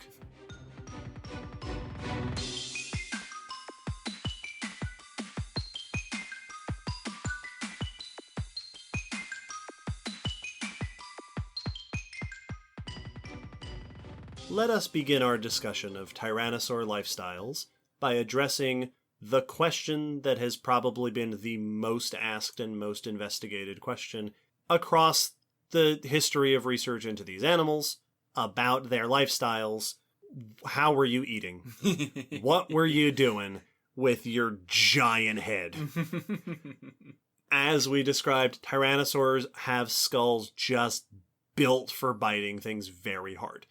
We've mentioned this in a lot of news. This has come up, that to have a strong bite, you don't just have to have the right sort of skull to deliver a strong bite. Your skull has to be able to handle that bite. Well, you have to think of the difference between, like, scissors, like, just normal desktop scissors, and bolt cutters. Yes. Like, I can cut a sheet of paper with scissors real easy. If I try to cut anything thicker than that, it gets more and more difficult until eventually I'm going to break those scissors. Yes. Tyrannosaurs are the bolt cutters of dinosaurs. Yep. And indeed, there have been numerous bits of research estimating bite force in tyrannosaurs. Numbers that I have seen recently put bite force estimates for tyrannosaurs at around 34,000 newtons, or 7,500 pounds. And since those numbers don't mean anything, really, that is roughly twice the bite force of saltwater crocodiles. Yep. And roughly 7 times the bite force of hyenas, of spotted hyenas, which, as we discussed in episode 109, that's nothing to sneeze at. Yeah, those are specialized bone crunchers. And indeed, people have... are tyrannosaurs crushing bones? Like, why else would you have giant... Unless you're not eating trees. Right. Why have that? Just chewing rocks. Oftentimes, the animals with the strongest bites, are especially robust skulls, are eating bone. Mm-hmm. Hyenas do that because bone is full of nutrition. They are osteophagus, eating bone, cracking bone to get at the marrow and stuff in there. Well, and because bones are so tough so as to hold up bodies, it's tough to get into, so it is a unique source of nutrition that not everyone can take advantage of. Yes. And there is evidence that tyrannosaurs were indeed using their teeth to bite bone. For one thing, the bite force estimates have been cited as certainly capable of shattering bone. Yeah. That would do it, the scientists say. As far as scientific understatements go, that's beautiful. You'd manage it. You'd be about twice as good at it as a saltwater crocodile. Also, we have found coprolites. Specifically, I think we talked about this in episode 30, our coprolite episode, that there is one famous tyrannosaur coprolite, just the king of all turds, that is full of crushed up bone fragments, suggesting that it was eating and crushing bone, and lots of bite marks. Yes. We find bite marks on bones of other dinosaurs. In fact, here's a super fun statistic. Bite marks on dinosaur bone are, across the history of the Mesozoic, particularly rare. Like, dinosaur tooth marks on other dinosaur bone is quite rare throughout the Mesozoic, except in environments where tyrannosaurs lived. Wow. Tyrannosaurids specifically, in dinosaur faunas where tyrannosaurids are part of the group, bite marks are significantly more common. I mean, we get bite marks from dinosaurs. But yeah, generally, at least relatively speaking, they were not doing a ton of biting. Most of the bite marks we see come from environments where tyrannosaurs were. That's awesome. Which suggests that either that they were targeting bone, or at the very least they didn't care. Yeah, that they weren't discerning. Yes, they were not particularly concerned about it. Because that's what stood out to me is the rarity outside of tyrannosaurs suggests that, A, you're not eating bone, but also that you may be a more targeted eater. Right, like cheetahs. Yeah, like cats very much are, where you're going for the soft stuff, but you're not gnawing on the bone. You're not going in so close that you are going to nick the bone. Right, and you don't want to break your teeth off. Exactly. This could very much just mean that, my skull is tough, my teeth are tough, I'm going to bite. Whatever happens, happens. And I'm going to take away whatever's inside my mouth, and then I'm going to swallow it. There are numerous examples of herbivorous dinosaur bones, especially hadrosaurs, the so-called duckbills, and some ceratopsians, the horned dinosaurs, with deep punctures, scrape marks, and sometimes missing chunks attributed to tyrannosaurs. But there is some evidence that they weren't just trash compactoring these bones. So I will draw our attention to one particular example that I've seen. Dave Hone describes this in detail in his book, and I've also seen him describe it in a talk that I watched on YouTube once. There is a specimen of Saurolophus, a hadrosaur from Mongolia, that has a bunch of bite marks on its humerus, so the upper arm bone, likely from Tarbosaurus, the big tyrannosaur over there. That shows a particular pattern of bite marks with deep punctures on either end of the bone, and then long scrapes along the crest where the muscles would attach. So your humerus often has this big crest where your arm muscles attach. Different types of tooth marks on different parts of the bone. The scraping is specifically the premaxillary teeth, the teeth at the top front of the mouth. And they are on both sides of the crest from the premaxillary teeth, the top teeth of the mouth. So this seems to suggest that this dinosaur might have done deep bites to break the bone away from whatever else was there, and then scraped the meat off of the arm bone, and even possibly flipped it over to then scrape the meat off the other side. Yeah, dismembering it to then more like us holding up a drumstick. Yep. That's cool. Potential evidence of manipulation of the food, that this wasn't just, all right, I'm gonna bite and take everything that comes with it. These powerful jaws were used in a particular manner. Which I find that to be a very interesting perspective, because it's very easy just to think with a big mouth like that, you're just going to be like one of those crusher claw... Well, you're gonna be like the shark in that scene early in The Little Mermaid. Yeah. Just chewing through what's ever in front of you. Mm-hmm. But a strong jaw does not necessarily mean a clumsy or, right. Reckless bite. I think of, the first thing that comes to mind is the trunk of an elephant. Yeah, exactly. It's like, this can be used to knock over trees. Flip cars. But I can also pick up a quarter. Yes. Or an egg, the famous example. Yeah. Pick up an egg with my trunk. And so, absolutely, I can use it's like those wood carvers who use chainsaws. Yes. So I could cut the tree down, but then I'm also going to carve a bear out of the trunk. Because I'm good with this very powerful tool. Indeed, I've seen it described that this sort of pattern of scrapes might suggest a feeding motion of pulling, more like a hawk than twisting like a croc would do. Yep. Crocs are like shaking and twisting to tear the meat off. This might be... You could easily imagine a tyrannosaur pinning something down with one of its giant feet and just pulling bits off of it the way that a bird does. Which, once again, with the shape of their teeth, as you described, that cross-section would be much better at gripping and pulling than just the cones that crocs are using. Yes. So you don't need necessarily to twist it off or just wrench things off. Now, of course, before a tyrannosaur can eat its food, it has to get it. It has to turn it into food. It has to find the food. As far as hunting, what they were going after, as I mentioned, bite marks, but also gut contents indicate that they were feeding on hadrosaurs, on sometimes ceratopsians. There are a handful of cases that suggest that seem to be feeding traces on other tyrannosaurs. Oh. That occasionally, which is not terribly surprising, we see that today with predators every now and then eating other big predators. Mm-hmm.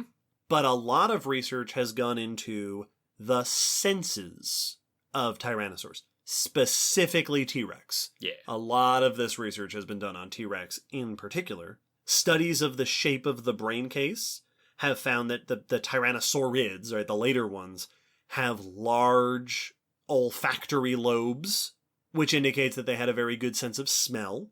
The shape of the inner ear has been noted as being reflective of good coordinated head and eye movement.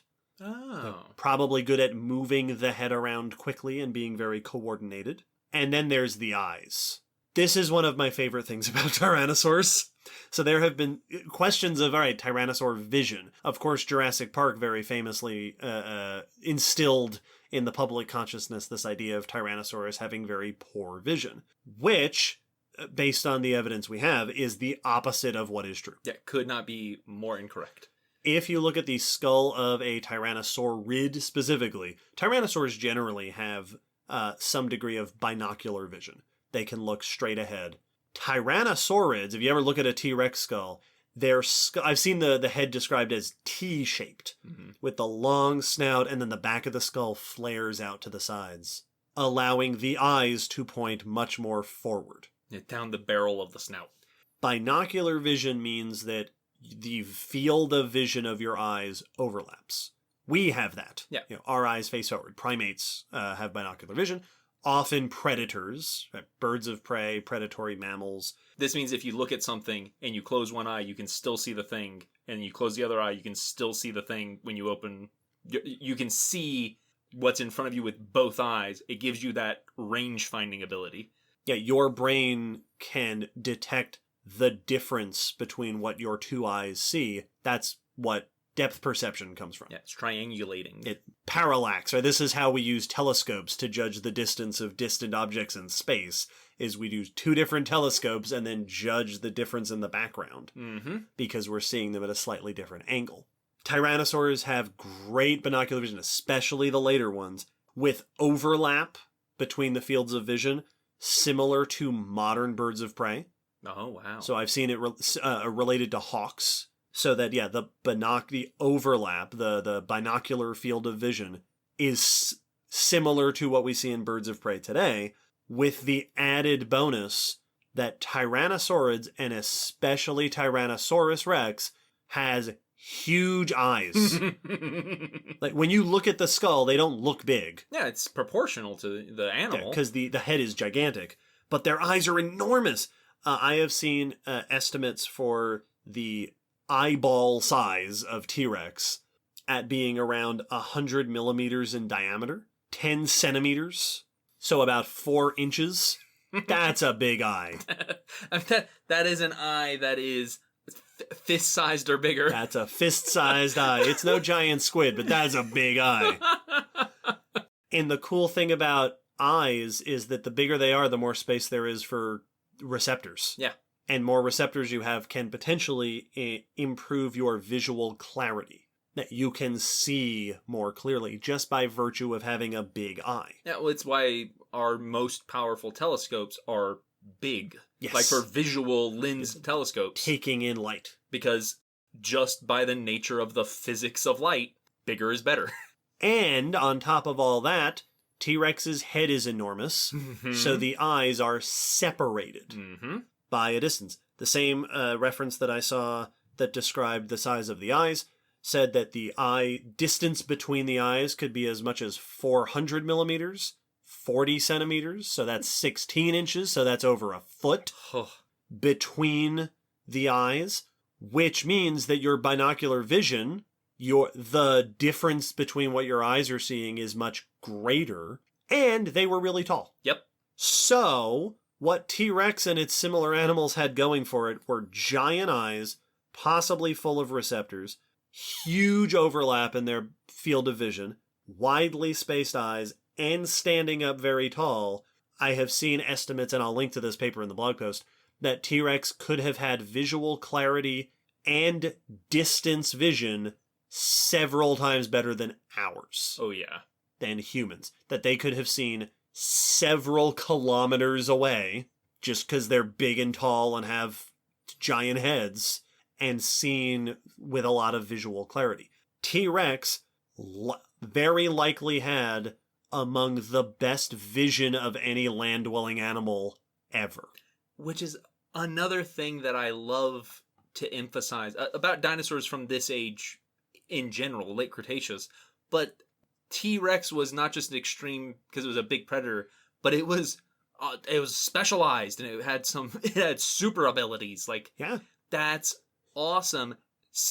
Things like sight, to which we might not have matched since it was walking around. Yeah, which is really cool. It also plays the scene in my head of going on a late Cretaceous safari, like photo safari, and seeing a T-Rex way off in the distance, like, you know, they'll see lions and be like, oh, we'll just observe them from here. We won't bother them. And you're observing the T-Rex and you just see the T-Rex go whoop and look over at you. And go, oh no! I like to imagine that the guide is like, and then you go, oh, he saw us. And the guide went, don't worry, he had already smelled us. Yes, yep. So Tyrannosaurs likely had super senses, which of course would have been handy for tracking down prey. But of course you also have to get your prey. And indeed, how Tyrannosaurs moved has been the subject of lots of research. As I mentioned before, Tyrannosaurids, the later Tyrannosaurs, T-Rex and friends, have these very running adapted hind limbs. Long legs, narrow, long feet, muscles up at the top. Lots of research papers have demonstrated that these are very, not just about speed, efficient. These are good. The legs were made for walking. Yep. A 2020 study that I'm pretty sure we talked about on the podcast during the news. A lot of Tyrannosaur research has been in our news sections. A 2020 study examined how the shape of Tyrannosaur legs would affect how they moved, specifically their speed and the cost of locomotion, the energy it takes to move your giant body. And what they found is that Tyrannosaurs generally were better at moving than other theropods by virtue of the shape of their legs. Smaller Tyrannosaurs, in particular, would have been fast. So smaller Tyrannosaurs would have been among the fastest carnivorous dinosaurs. Larger Tyrannosaurs would not have been as fast just because you're huge. Yep. You are rhino to elephant sized. What happens when you get big?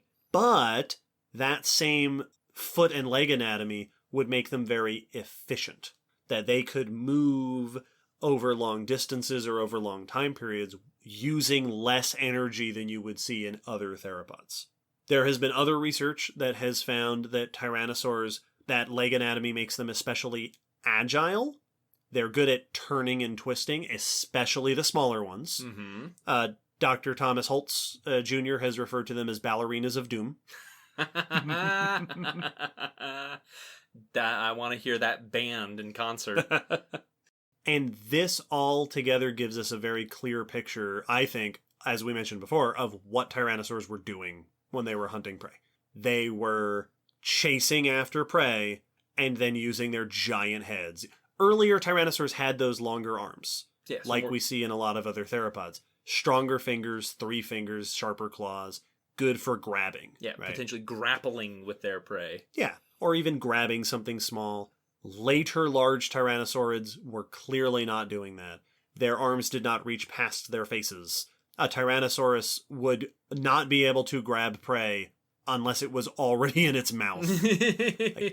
These were using their faces to hunt. There has been a lot of discussion that I came across in my researching on Tyrannosaurs about, were they pursuit predators? Were they ambush predators? Were they chasing, right? Were they doing the cheetah thing of lying in wait and then running really fast and grabbing it? Or were they doing more of the wolf thing of tracking over long distances? And odds are there was a lot of diversity in Tyrannosaurids and their strategies. Yeah. Right. Smaller ones may have been more suited to chasing prey, to ambushing prey. I have seen the point made, I think this might have been in Dave Hone's book, where he points out that ambushing does not seem like a viable option for an animal that stands 3 or 4 meters tall. Yeah. And is elephant sized. It's like, yeah, you're not, it's not that you couldn't ambush, it's where are you going to hide? Mm-hmm. You can't do the cat thing. Like a lion can get really low to the ground and then spring up and run. T-Rex might not have been able to do that. So maybe they were, right? There's my food. I'm going to walk after it for the next day. Yeah, well, it's that endurance hunting that has been cited both for dogs but also for human hunting styles. Humans are one of the most efficient walkers alive today. Yes. We are very good at walking. Marathoners. And so we can outwalk most animals. and we won't tire as quickly as they do, and eventually they'll just exhaust themselves, and we will catch them. And so, yeah, if you are just real good at walking, you can keep your prey on the back foot at all times, and eventually one of them's going to slip up. Yeah. Great binocular vision, invasive into North America and took over everything, walking after your prey. There's some parallels in evolutionary history, aren't there? What I'm saying is we are as cool as Tyrannosaurs. What I'm saying is I am as cool as Tyrannosaurs. I'm going to walk after some KFC after this recording. I'm just gonna chase down the employees. Give me chicken. I'm hungry. Now, speaking of how tyrannosaurs were acquiring their food, we should take at least a brief moment to address the debate that doesn't exist. For a long time, there has been discussion of this long-standing question of, were tyrannosaurs, specifically T-Rex, because it's the famous one, scavenging versus hunting? Now, to be fair, this idea has been brought up for well over 100 years. Yes. Scientists have mentioned this quite a long time ago. In the recent few decades, this became a very popular topic to debate and discuss. We've brought this up before on the podcast. Scientifically, this has never really been a major debate. No. Because generally speaking, large carnivores are both. Yep. Like there's nothing larger than a vulture that is a dedicated scavenger. People will often make references to hyenas and say, well, yeah, great sense of smell in tyrannosaurs, good at crushing bone, that's great for scavenging, which is true, but as we discussed in episode 109 about hyenas are also great hunters. Oh, yeah, they're amazing predators. So, scientifically speaking, we would expect that tyrannosaurids were probably doing some hunting, some scavenging, and indeed, we have evidence of both. That case that I was mentioning before about the Saurolophus humerus that the Tyrannosaur was chomping on, what's notable about that specimen is that only the humerus is damaged. And the way that the body was preserved seems to suggest that most of it was buried, and an arm was sticking out of the dirt, and a Tyrannosaur came along and chewed on it. Ah, thank you. Oh, yeah, don't mind if I do. On the other hand, we have numerous examples of healed bite wounds in especially North American hadrosaurs, tyrannosaur bite marks, often on the tail and by the hips, because that's the direction you're coming from. Because when you're running, that's what you're leaving behind. Bite them on the butt. Healed. You got bit. At least one case I know of where there is a tooth in the spine that was healed over and the bone fused around it, which suggests that a tyrannosaur chased after it, bit it, and it got away. Yep. That is undeniable evidence that you were bitten while alive. Yes. And for anyone out there that might be going, well, isn't that evidence that they're bad hunters? Not so. Most carnivorous animal, even today, most hunts fail. Yeah, most hunts fail. Also, if they did kill them when they bit them, you wouldn't see any evidence. Well, we found that one. It was in a coprolite.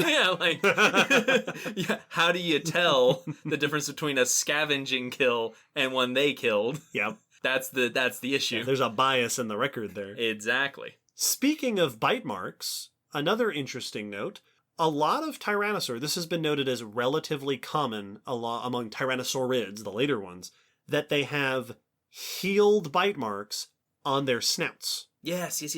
That have been attributed to other tyrannosaurs, which invokes this image of tyrannosaurs just biting each other on the face, which some have suggested could be some form of social interaction.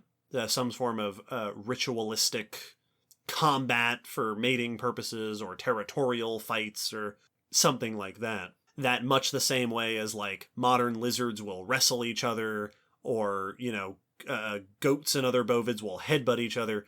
Some tyrannosaurs might have been biting each other in the face. Well, what comes to mind, unsurprisingly, is crocs. Crocs, when they have a dispute, they will posture and they will make noises. But a lot of times, they just bite each other the way they bite anything else. And you'll see crocs with a missing section of tail, and it's yep, someone got mad at them at some point. Yep. And took the back foot of their tail off. Now, I have seen it pointed out, which I thought was interesting to read, that You know, you'd think that getting bit in the face is, you know, because we've talked about how, generally speaking, carnivores don't fight each other very much because your body is made of deadly weapons. Yes, because you are a lethal weapon. And like an actual serious fight between lions is going to kill probably both of you. So it's relatively rare to see actual serious fights. And a lot of animals, like if you think of bison or other animals like that, are specifically using the parts of their body that are reinforced. Yes, right? that are specialized for this. Thick skull, you're not going to crack your skull open headbutting.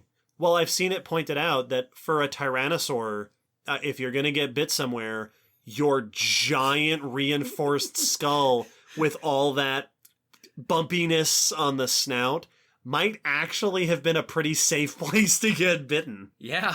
I mean, it's the toughest part of your body is the part that you are using for biting. So it just makes sense. Well, I guess so. This, of course, brings up the question of social relationships between tyrannosaurs. There has been a lot of discussion about the potential social grouping, gregariousness in tyrannosaurs. We mentioned some in the news not too long ago. There is one famous example in Alberta, in the Horseshoe Canyon Formation, of a mass burial of Albertosaurus of varying sizes, which is often pointed to as like, yeah, that is one of our best maybe indications of tyrannosaurs living in groups. It wouldn't surprise me at all if there were tyrannosaurs that lived in groups or at least congregated now and then. Yeah, once again, like with most groups, this was a diverse, taxa of dinosaurs. It wasn't just a few. So it would be weird if there wasn't one or two species that were doing something different if most were solitary. Yeah. Lions are really the only super social cat. Yeah, maybe Albertosaurus was the lion of tyrannosaurs. So it would be weird if there's not a social tyrannosaur. A bit. But it might not have been the common thing, potentially. Cats, episode 93. And speaking of being social and stuff like that, tyrannosaurs, another fun thought about tyrannosaurs, they would have been very striking animals. There's been a ton of discussion, of course, in recent years especially, about tyrannosaur integument. Mm-hmm. What did the outside of their body look like? And as we've discussed with lots of dinosaurs, probably pretty varied and interesting. I like the way that Dave Hone described it in his book, that most tyrannosaurs probably had a mosaic of scales, keratin, feathers, and maybe even naked skin. Yeah. That it would have been this... I like the word mosaic. Mm-hmm. It's a collage. A collage. Like I mentioned before, the rugosity, that bumpiness on the snout, and those little horns over the eyes of tyrannosaurids were probably covered in keratin, scutes or horn coverings in life. Other parts of the body may have been reinforced with extra keratin scales. Proceratosaurids, as I mentioned, often have head crests, which are clearly at least positioned to be good for display.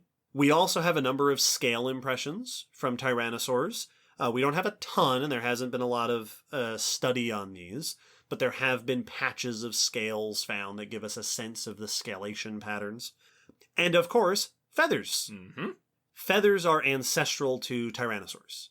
The ancestors of tyrannosaurs had feathers, which we know because the earliest coelurosaurs had feathers. Every group of coelurosaurs has feathery members. The evidence seems to suggest that feathers showed up before the origin of coelurosaurs and they all inherited it, tyrannosaurs included. We don't have a lot of specimens of tyrannosaurs with feathers. And this is probably partially because most tyrannosaurs are not fossilized in environments that are good for preserving feathers. So here in the US and Canada, for example, a lot of our tyrannosaurs are found in places with very coarse sediment that doesn't preserve the fine details that you'd expect from feathers. That you'd want for impressions. Yeah, things like that. There are 2 tyrannosaurs known with feathers, which I mentioned before. Dilong, that early tyrannosauroid, and Eutyrannus, the big, potentially later Proceratosaurid, both of which had simple down-like filaments. These weren't flight feathers. These were not quite ribbons, but fuzzy. More fuzzy, yeah, more like the kind of things you see on baby birds. probably not like floofy. I think that when people think of dinosaur feathers, there's this tendency to go, oh, well, they were like shaggy. But if you think about most fuzzy and feathery animals, they're smooth. Yeah. Their profile is smooth. Eutyrannus in particular is well preserved as having a almost full body covering of feathers. Yeah, it was very feathered. Some of its filaments are up to 10 centimeters long. Wow. So again, 4 inches, as long as a tyrannosaur's eye. Which means that this is a dinosaur I want to pet.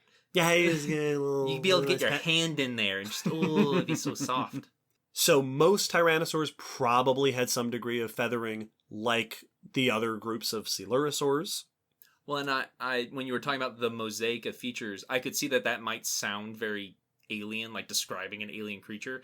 But if you think of like a vulture, oh yeah, they've got naked skin on the neck and face. That's just skin. Mm-hmm. They've got feathers, obviously, but then they've got scaly feet. Yeah, like it's not necessarily as chimera-ish as it might sound when it's described. And we see that in some dinosaurs in the fossil record, that they have feathers in some places and not others. There was a paper that came out not too long ago describing patches of scales on a variety of tyrannosaurids, including T-Rex, that seemed to suggest that at least a few small patches of the body, if these do reflect featherless body parts and not places where feathers have just didn't get preserved, if these were bare patches of scales, then there may have been a handful of places where they did have scales.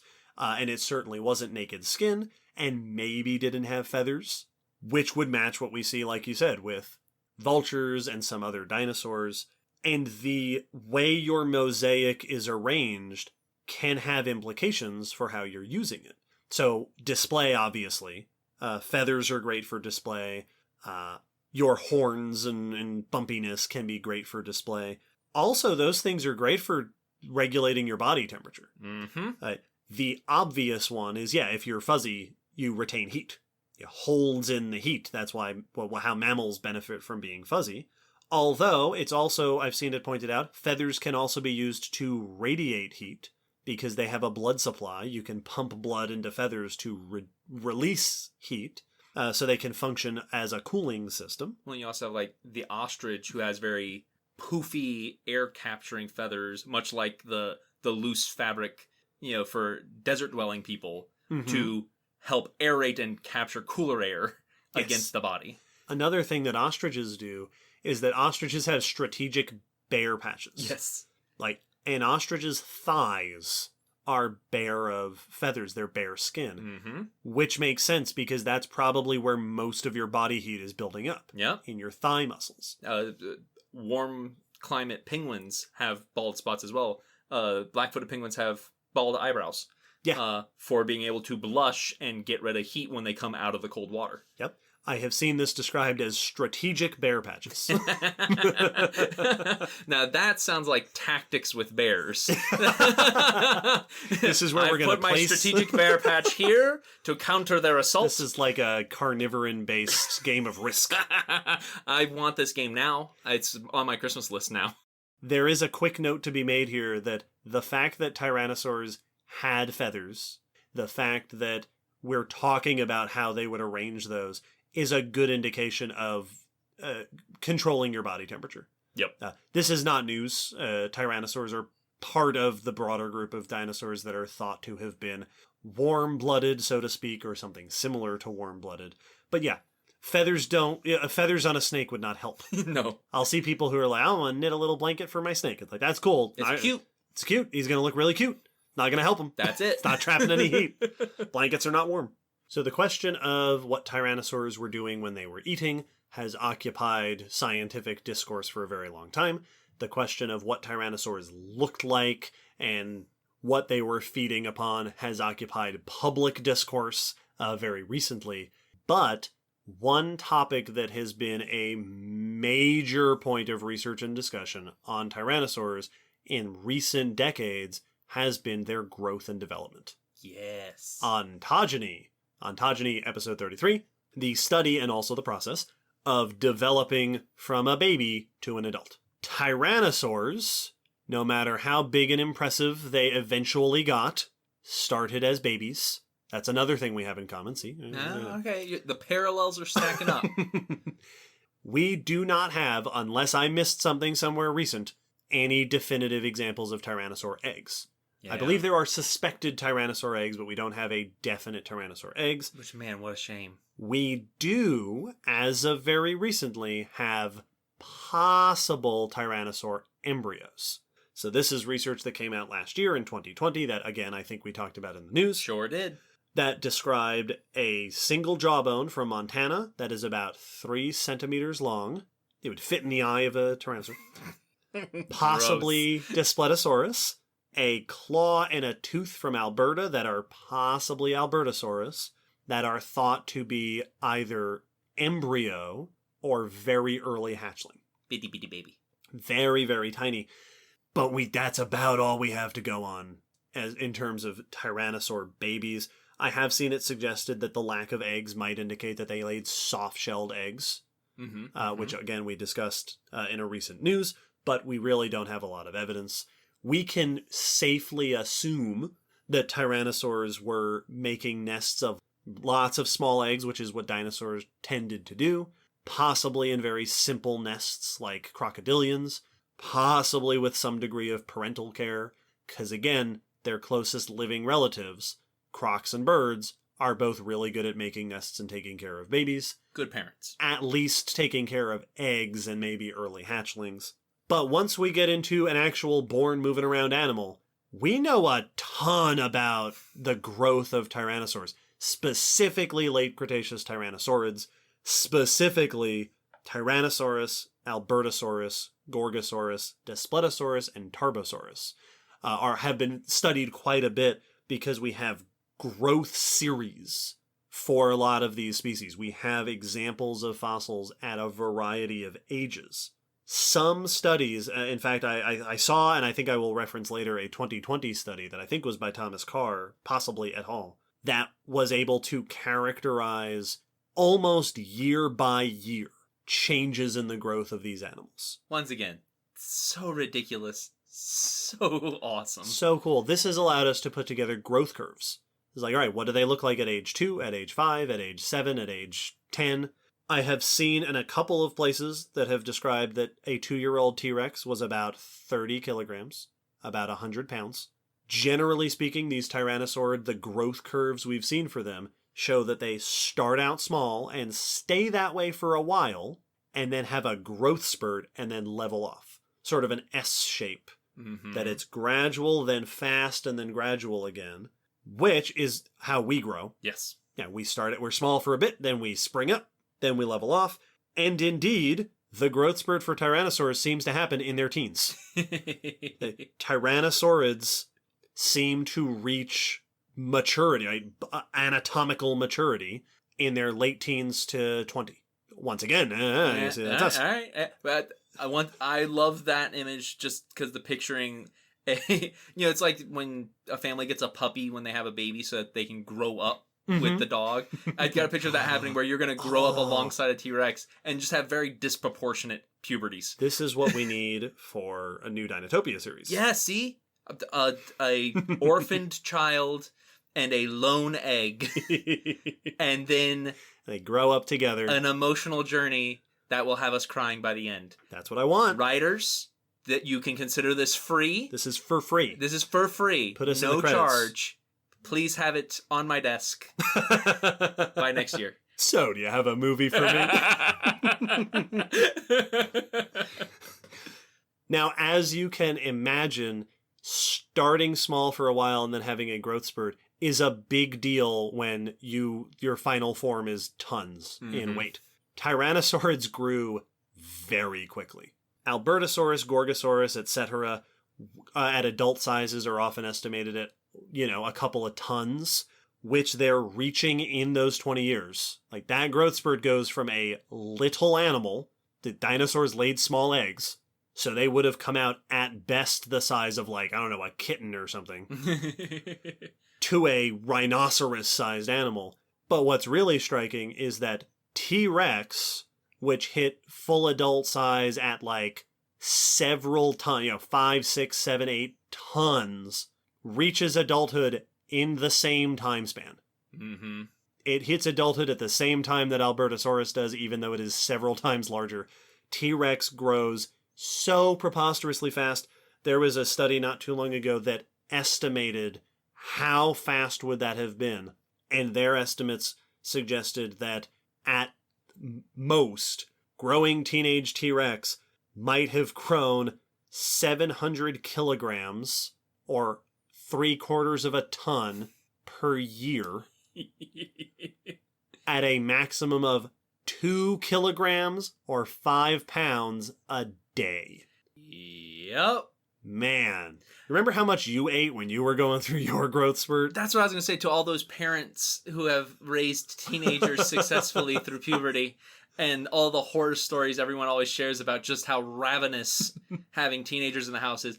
It has to be like after Tyrannosaur breeding season, and the eggs hatch. Well, the herds have to be like, wait, how many years was it that those eggs hatched? Everybody hide. We gotta go. Tyrannosaur parents are like, I thought teething was bad. How they achieved this, we don't have a lot of details. One answer is almost certainly high metabolism. You have to have had very high metabolism, similar to birds, similar to mammals, in order to achieve this. Possibly parental care can help you attain a high growth rate.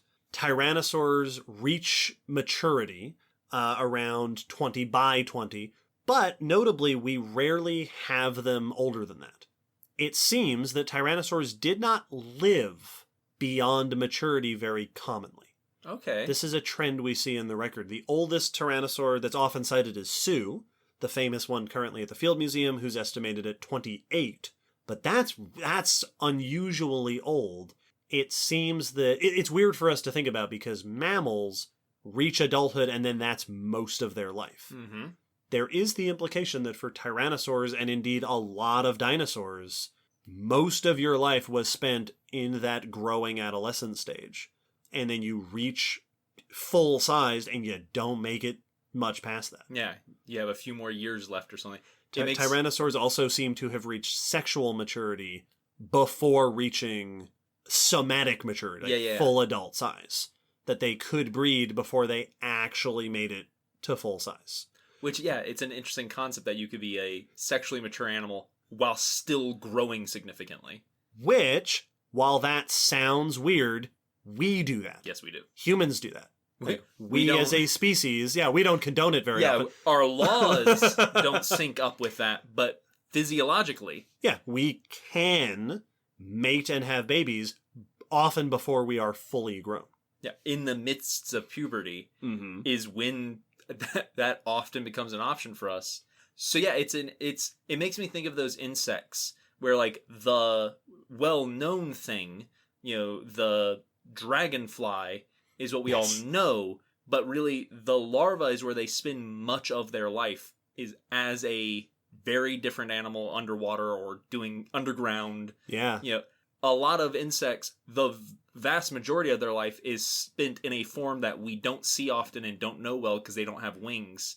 It's similar with T-Rex. We all think of T-Rex as the 40-foot long, 14-foot tall monster, but that's evidently not what most of its life was. Yeah. And is not what you would have commonly come across if you were out taking population studies of T-Rex while they were alive. You would have found them in that growth curve.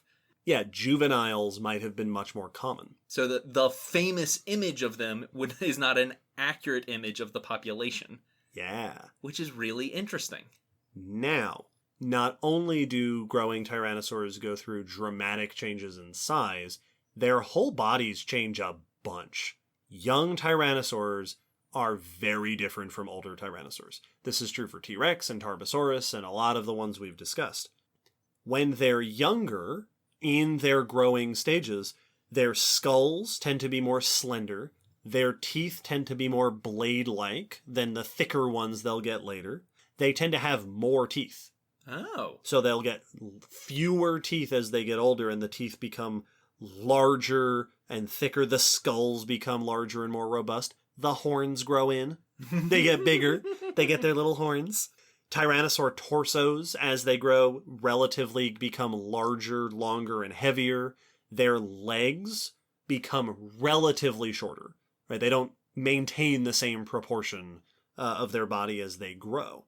This has been linked to a change in ability. There have been tons of recent studies examining, all right, if juvenile tyrannosaurs were so different from the older ones, how did that affect the way that they behaved? A 2019 study, we probably talked about every one of these. Yes, we did. In the news. A 2019 study found that young were more agile, could turn better, those ballerinas of doom that Tom Holtz talks about.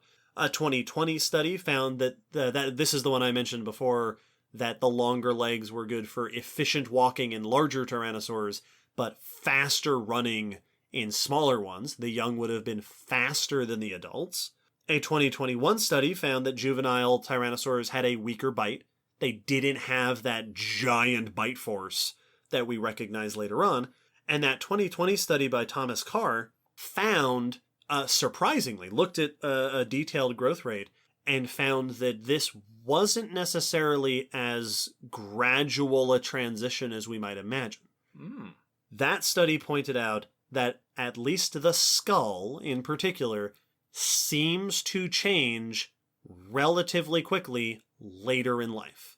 That whole change to the skull from slender, more blade-like teeth to the big, monstrously powerful and robust adult skull might happen within just a few years, in their mid-teens.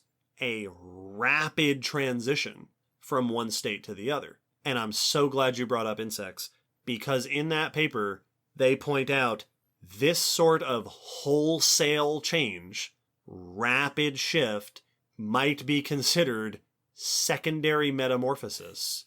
Not of the kind we see in insects, but what they relate it to is salmon. Yes. That when salmon reach sexual maturity, they undergo, I think males especially, undergo very quickly dramatic changes to their body. Yeah, they start looking like what you don't think a salmon looks like.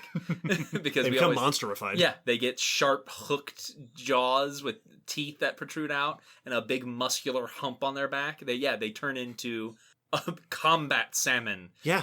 The implication here, and now I'm referencing a single study, but there are dramatic changes from juvenile to adult, and yet maybe some of them happened very quickly, possibly linked to sexual maturity, right? The horns and the big skulls. It may be that late teens is when you become a monster. You're a man now. Yet another parallel. You start eating everything. You smell a bunch.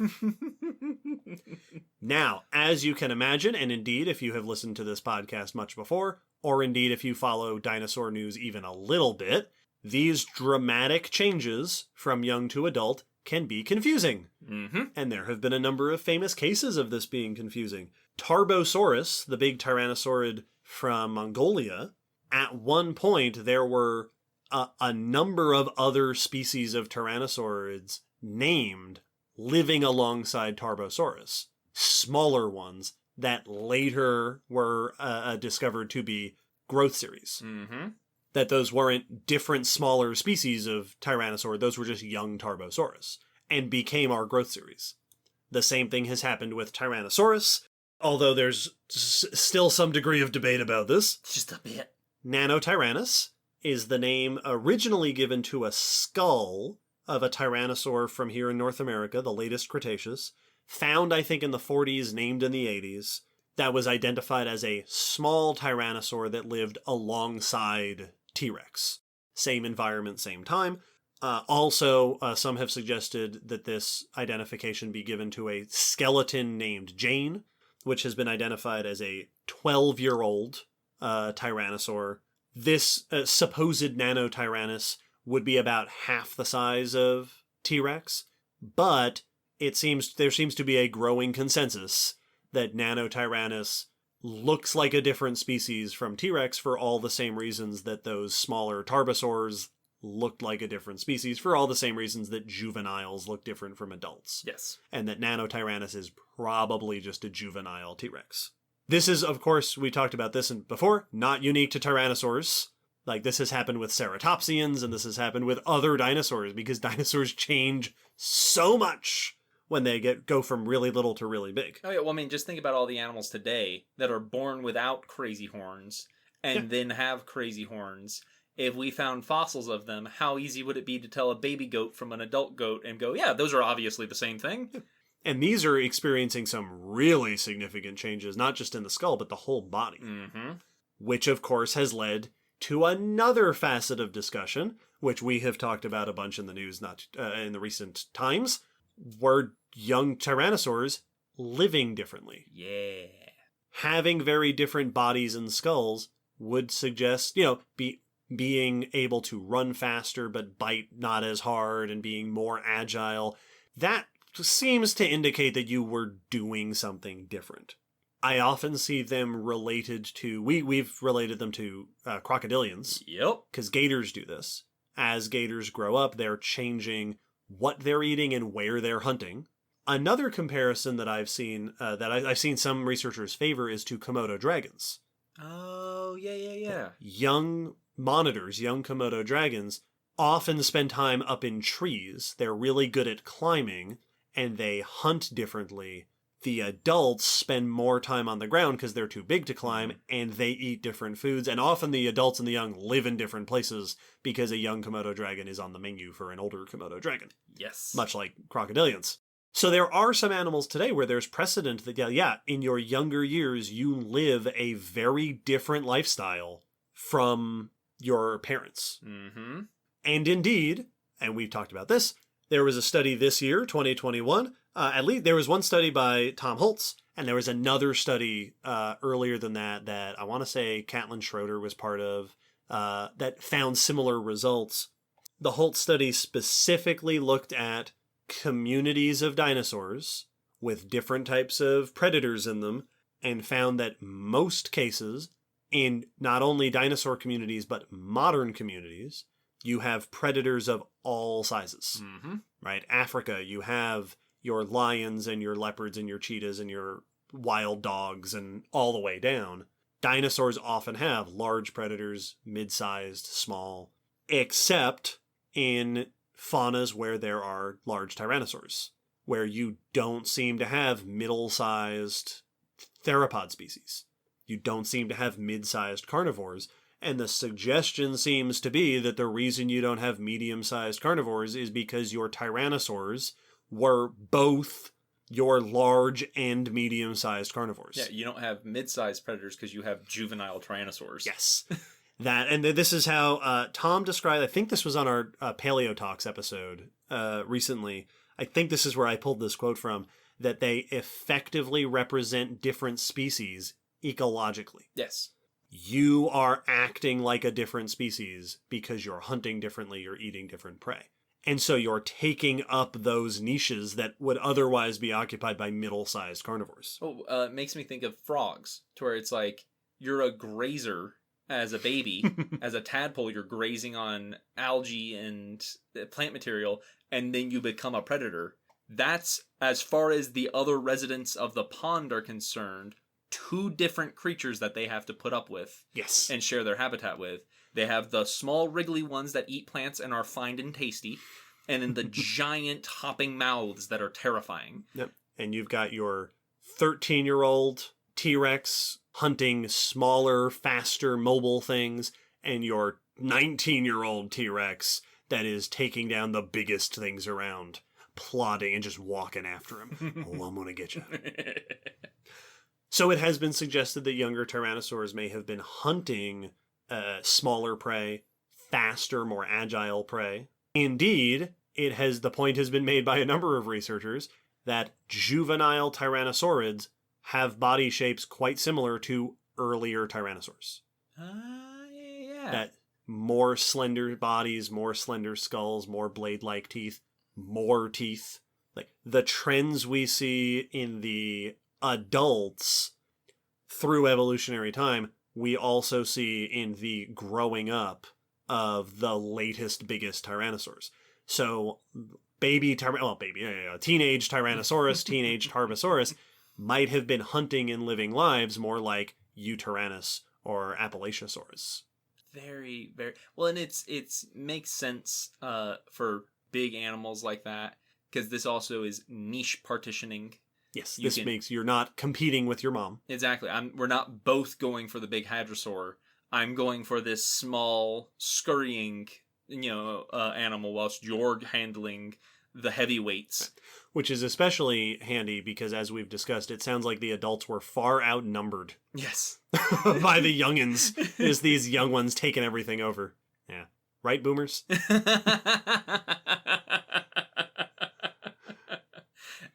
Another parallel. There we go. Young tyrannosaurs with their agile hunting and their TikToks and their Twitters. Avocado toast. Another thing that stands out to me about the idea of big T-Rexes being good for a different lifestyle is a lot of the things we mentioned, like good eyesight, good sense of smell, efficient walkers. I've seen that, and I don't know how much research or how often this is stated by T-Rex researchers, but that those things correlate with animals that can maintain big territories and are good at trolling around a large expanse. Man. I think the number that I saw in that paper about vision was estimated. Visual, being able to see clearly, like distinguish things in the distance up to like 13 kilometers away or something. Just a T-Rex standing up and going, all right, everything's fine within these 5 miles. What am I hungry for today? Just like Superman. Just yes. What is around today? And so and it would make sense if they're not common that they could be moving vast distances to feed themselves and look for food or to hunt, herds and stuff. That these are not just things that might be good for hunting directly, but also just moving across long distances and going where you want to go because you can smell or see it. Yeah, makes sense. Now, we would be remiss, both in the sense of doing justice to the topic, but also in appeasing some of the requests we got, to end this discussion of tyrannosaurs without spending a little more time on, well, the elephant in the room, or more aptly, the elephant-sized predator in the room. Let's talk just a little bit about T-Rex. Obviously, we have talked about T-Rex the entire episode. Yep. Most of what we know, still today, most of what we know about tyrannosaurids and tyrannosaurs in general comes from studies on Tyrannosaurus rex. T-Rex is, of course, the most popular dinosaur ever. Yep. I don't think there's much dispute. It is one of the most famous animals, possibly the most famous fossil organism ever. Not just popular with the public, but popular as a research subject. And indeed, there's a lot of T-Rex to go around. Yes. T-Rex fossils have been found in Montana, South Dakota, Wyoming, Alberta, Saskatchewan. They are all from the latest Cretaceous, between 68 and 66 million years old. T-Rex is one of the very last of the tyrannosaurs. A note that I didn't make when we were going through the evolutionary history of tyrannosaurs is that at the end of the Cretaceous, they go the way of the way that like a dozen of our other episode topics have gone at the end of the Cretaceous. They disappear. They do not make it into the Paleocene. T-Rex is often the only large theropod in most of its environments, and there are more than 30 well-preserved specimens of T-Rex known. Many of them have names. Sue and Stan and Bucky and Thomas and Victoria. There's the Wankel Rex. There's the Tuft Love Rex. A lot of them have been used for many different studies. A lot of them, like I said, are not only well preserved, but many of them are very complete skeletons. It has often been noted that more research has been done on T-Rex than any other dinosaur. Yep. I have seen it described as a, quote, and again, I don't remember where I actually pulled this quote from. This might have been from Dave Hohn's book. Quote, an immense and disproportionate amount of research. Tons of research has gone on this dinosaur. In fact, this episode will be outdated next year. Oh yeah, almost certainly. Just because we keep finding more out about this creature. Because we're obsessed. We are, well, and indeed, not only scientifically is T-Rex super popular, publicly. Oh. The first time that T-Rex ever appeared in movies, to my knowledge, was in 1918's The Ghost of Slumber Mountain. And since then, it has appeared in basically every TV show, movie, book, or video game that has dinosaurs in it. Pretty much. Like there's all T-Rex is also the archetypal dinosaur for like Superman fights a dinosaur in this episode. The dinosaur is T-Rex. Yes. That's just we want to turn a dinosaur into a giant kaiju monster that destroys Tokyo. T-Rex. Yep. That is your basis for this It's just everywhere. One could probably make a reasonable argument that Jurassic Park would not have been the hit that it was without the inclusion of T-Rex. Yeah, I mean, without that T-Rex scene, yeah, you're missing a lot of what makes it super famous. I remember in the behind-the-scenes stuff for Jurassic Park, Steven Spielberg saying that originally the T-Rex wasn't supposed to show up at the end, and then he realized later on in the creation of the movie, oh, we gotta bring this thing back. Yeah. The audience will be mad at me if we don't bring this thing back. No one will be happy that we didn't see it again. Yeah. Even the fossils get a lot of public attention. The most striking case is Sue. Mm-hmm. Sue is a largely complete, one of the most complete specimens in the world of T-Rex, particularly large, although no longer considered the largest, because Scotty is considered largest, even though Scotty is younger. Oh, right. That's a note I didn't make before, that age and size do not directly correlate in Tyrannosaur specimens. Sue was discovered in South Dakota in 1990, and thus followed an ownership dispute that lasted years and went into the courts, and some people went to jail. I don't think related to Sue at the time. I think it was related to other stuff. It was this massive legal phenomenon. And in the end, the landowner ended up getting the rights to the skeleton and then decided to sell Sue. The skeleton was auctioned off for a final bid of $8.4 million. Yep. Which ended up going to the Field Museum, thanks to donation support from a number of other sources, including McDonald's and Disney. It chipped in to be like, yes, send this skeleton. It belongs in a museum. It belongs in a museum. So there's just all this attention heaped onto this animal, and I think that it's important to sort of take a moment. In this episode is a great opportunity to do it and discuss why is this, and what's the balance there? Because people complain about it. It's a thing that is a complaint, not just in the sort of public discourse, but in scientific discourse. Now, I had the opportunity to ask a question along these lines to Dr. Thomas Holtz, a famous Tyrannosaur researcher recently, about sort of where does that popularity fit into the density of research. And his answer to me was, he said that it kind of is a cycle, that early on, we found a bunch of really good skeletons, which made this a source of research attention and a source of public attention, which then brought more research to it, which then meant that we were learning more about it, which then meant that we wanted to find more, which then cycles and cycles and cycles. It started off on the right foot as far as becoming popular goes. Right. Part of what makes Tyrannosaurus so popular is that it's in the same boat as Triceratops and, quote, Brontosaurus. It was one of the first ones. Mm-hmm. It was early and it was huge. Yeah. It's one of the founding members of the Dinosaur Justice. The Dinosaur Justice League. Yep, exactly. It's Batman. So it just has the notoriety for, we've been talking about it for a very long time. Yeah. And we keep researching T-Rex and its relatives, which means we keep learning new stuff about it, which means that it's also really cool. Like, all the stuff we've been talking about in this episode is like, yes, T-Rex is over-discussed, and it is the one that people always go to. And you ask a room full of kids what their favorite dinosaur is, and half of them are liable to say T-Rex. I had an experience with a group of kids where I went through individually to their insistence, because when I accidentally skipped one, they were irate and made sure I knew. And as I went through every single child, they all said their favorite dinosaur was T-Rex. Even the one who corrected me and said, hey, you skipped me. I go, oh, I'm sorry. What was your favorite dinosaur? They went, let me think, T-Rex. So it's ubiquitous. It's everywhere. But it's so cool. It really is. It really is a very cool animal. Well, one of the things that always stands out to me is like T-Rex is just it is absolutely oversaturated both in scientific and public media. Yeah. Like it's just talked about so often, and that definitely can be annoying. Mm-hmm. It's also still very regularly portrayed as like the one big predatory dinosaur.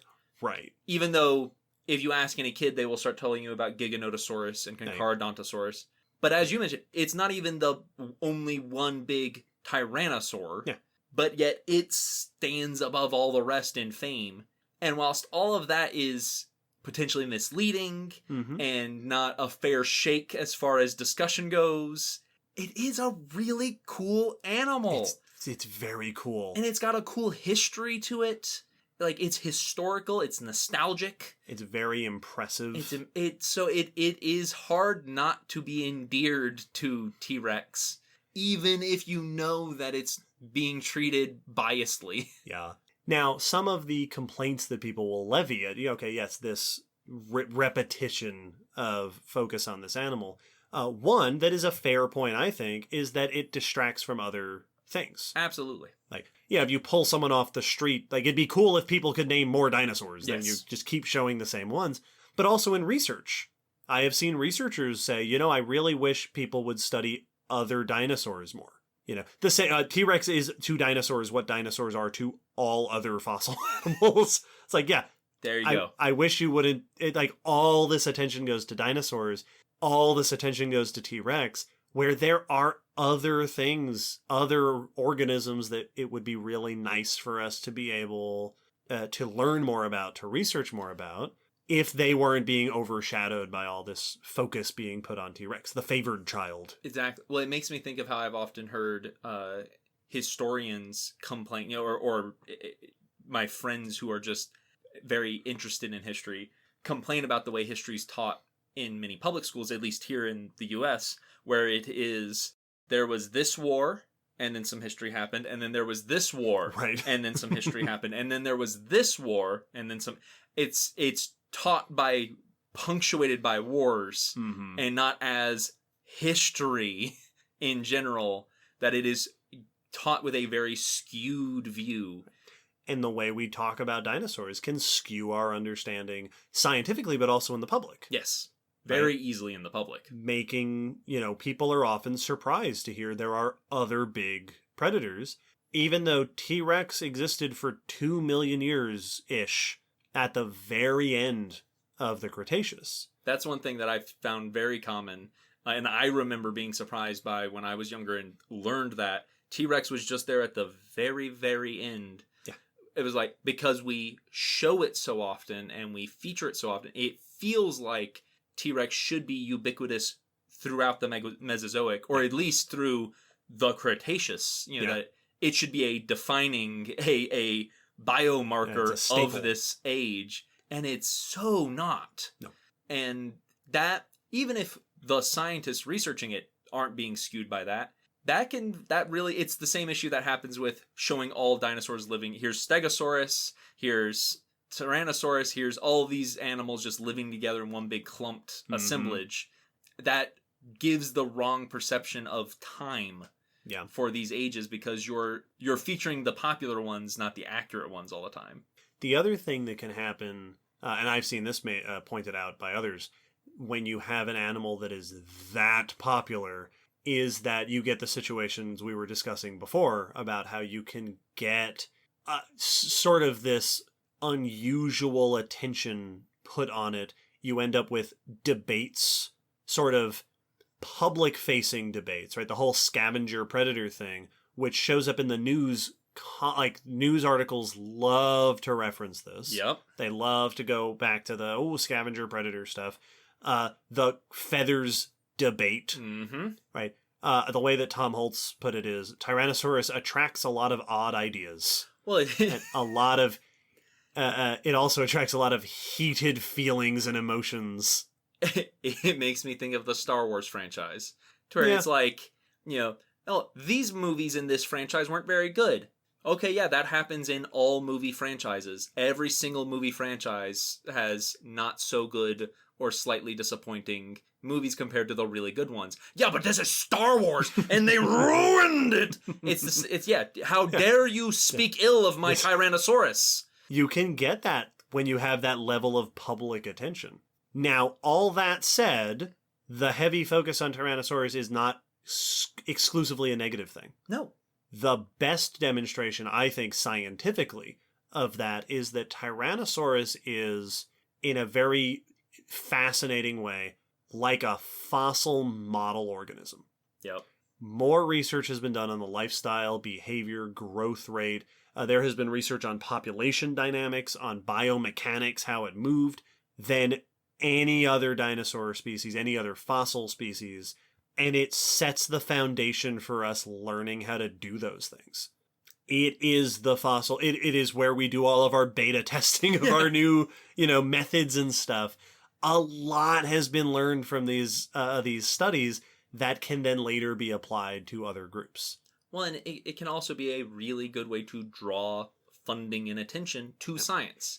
And that, on the public-facing side, in much the same way that dinosaurs are often little kids' first introduction to science, T-Rex is often our first introduction to dinosaurs. Well, it makes me think of two things. Mythbusters, when in an interview Adam Savage was describing that their initial intention with Mythbusters was to use explosions to trick people into learning about science. Yep. Now that was their whole goal, was we're going to do big crazy things and sneak in facts when you're in between those crazy things. Yep. And it also makes me think of robotics things. Whenever a new robot comes out, so often, especially if it's a at all smallish robot, they'll be like, and one of the purposes for this could be rescue and search and rescue for people in a collapsed building or something, because you need a reason for it to be funded. And it's not saying that's made up. Yeah. But you need a reason, and that is a very good reason to make autonomous things. If we're studying T-Rex, people are going to stand up and listen a little bit. Mm-hmm. And now we can do science. Yes, we may be doing too much research, quote unquote, too much research on T-Rex, but it's still research. It's still science. It's still usually good science. Yeah. So it's still teaching us about dinosaurs, even if it's focused very heavily and there might be some skewing. That research can then be used for other purposes, other dinosaurs. So it's more research is never bad. Right. So T-Rex is still getting a lot done. So it's this odd double-edged situation where, yes, T-Rex, the focus on T-Rex absolutely distracts from other things. Yes. It's absolutely misleading. It absolutely leads to strange hyper-focuses and memes. Not just memes like funny pictures on the internet, but in journalism or in online, in movies and TV of tropes that show up. But on the other hand, it fuels a ton of really cool research and a ton of really interesting attention is brought to dinosaurs through the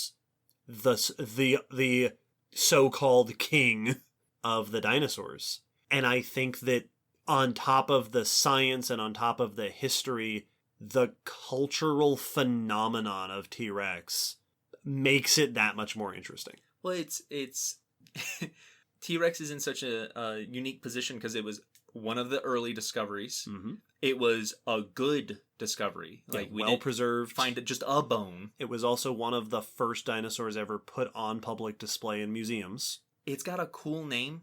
I was when I was going through some of the other names that ended up being synonymized. We had Dinosaurus, Imperiosus, which that one's actually pretty good. Oh yes, that one's neat. Manospondylus gigas. That I do not think the dinosaur would be nearly as popular if its name was Manospondylus gigas. That sounds like something that you need to talk to your doctor before you ask for a prescription for it. T-Rex, so Tyrannosaurus rex, genus and species names are very commonly scientifically abbreviated. First initial of the genus, period, space, lowercase, species name. Yes. H. sapiens, Homo sapiens. Canis lupus, C. lupus. O. megalodon. T-Rex is just a standard scientific abbreviation of the name Tyrannosaurus rex that has the benefit of also sounding like the final boss in a video game or the cool robot character from a cartoon. T-Rex is an awesome name. Well, it's also just from a marketability standpoint, it's very pronounceable. It is. Like, this isn't, like, we're not dealing with Parasaurolophus or one of the other Carcharodontosaurus. Yep. Like, Piscicilacaudia. Yeah, like, it is not a name that you look at and go, my kid could say it. Yeah. You know? Tyranno. That's Tyrannosaurus. Tyrannosaurus Rex, like my dog. Like, it's like Oedipus. It's a name that is enjoyable. It's cool, and it's very accessible. Yeah. Which is whenever I see one of those like 15-syllable names, there's always a part of me that goes, "Come on." Yeah. No one's gonna say that except for scientists. And now, even then, you have now eliminated the discussion for this outside of only research. Mm-hmm. And so this dinosaur just has a history to it, and therefore now is very nostalgic, and it is just very marketable. It's a big predator, which is big is cool. Predators are cool. Yep. So it's got a lot of that it's got a lot going for it to be popularized. Yeah. I think that's a really good point, that it's accessible. Yeah. It's easy to see. It's easy to recognize. It's easy to pronounce. That's a really good point. And to assuage any worries that we're being like that this is us saying like, here are all the reasons that people might find it popular. I have a T-Rex section on my shelf. Oh no, T-Rex is awesome. I love T-Rex. I've got a whole bunch of Lego T-Rexes and toy T-Rexes. One transforms. Megatron was the best in Beast Wars because he was a T-Rex. My favorite dinosaur, I am on record repeatedly as saying Deinonychus. When I was younger, Carcharodontosaurus was up there. But if I was going to make like a top 10 list, T-Rex is almost certainly going to be on that list. In the top 10 every time. It's just it really is a very cool animal. And so it's this fascinating scenario of when it's so rare, less so in paleontology, but generally so rare that a scientific research subject becomes a public cultural phenomenon. Yes. If this is something that it sometimes feels like it is almost limited to dinosaurs, space, and robotics. Yeah. Like, it very rarely happens, so that you have this creature that is one of our best sources of research information and one of the most popular pop culture animals. That's a really interesting and both beneficial and troubling marriage. And it makes an episode like this, you know, we joke at the start. It's like, oh yeah, everybody's been waiting. We knew we would eventually do this episode. All week leading up to this, I have been like, dude, I'm so excited for this episode. It's going to be so much fun. We've been like, oh, finally. Yeah, no, it's been really, like, we're excited for it. So. Yeah, T-Rex is cool. And I feel like a lot of the complications that come with it, the over-researching and the, more hotly debated debates and the partial misrepresentation for kitschiness to the public could be somewhat compared to like the issues with fame.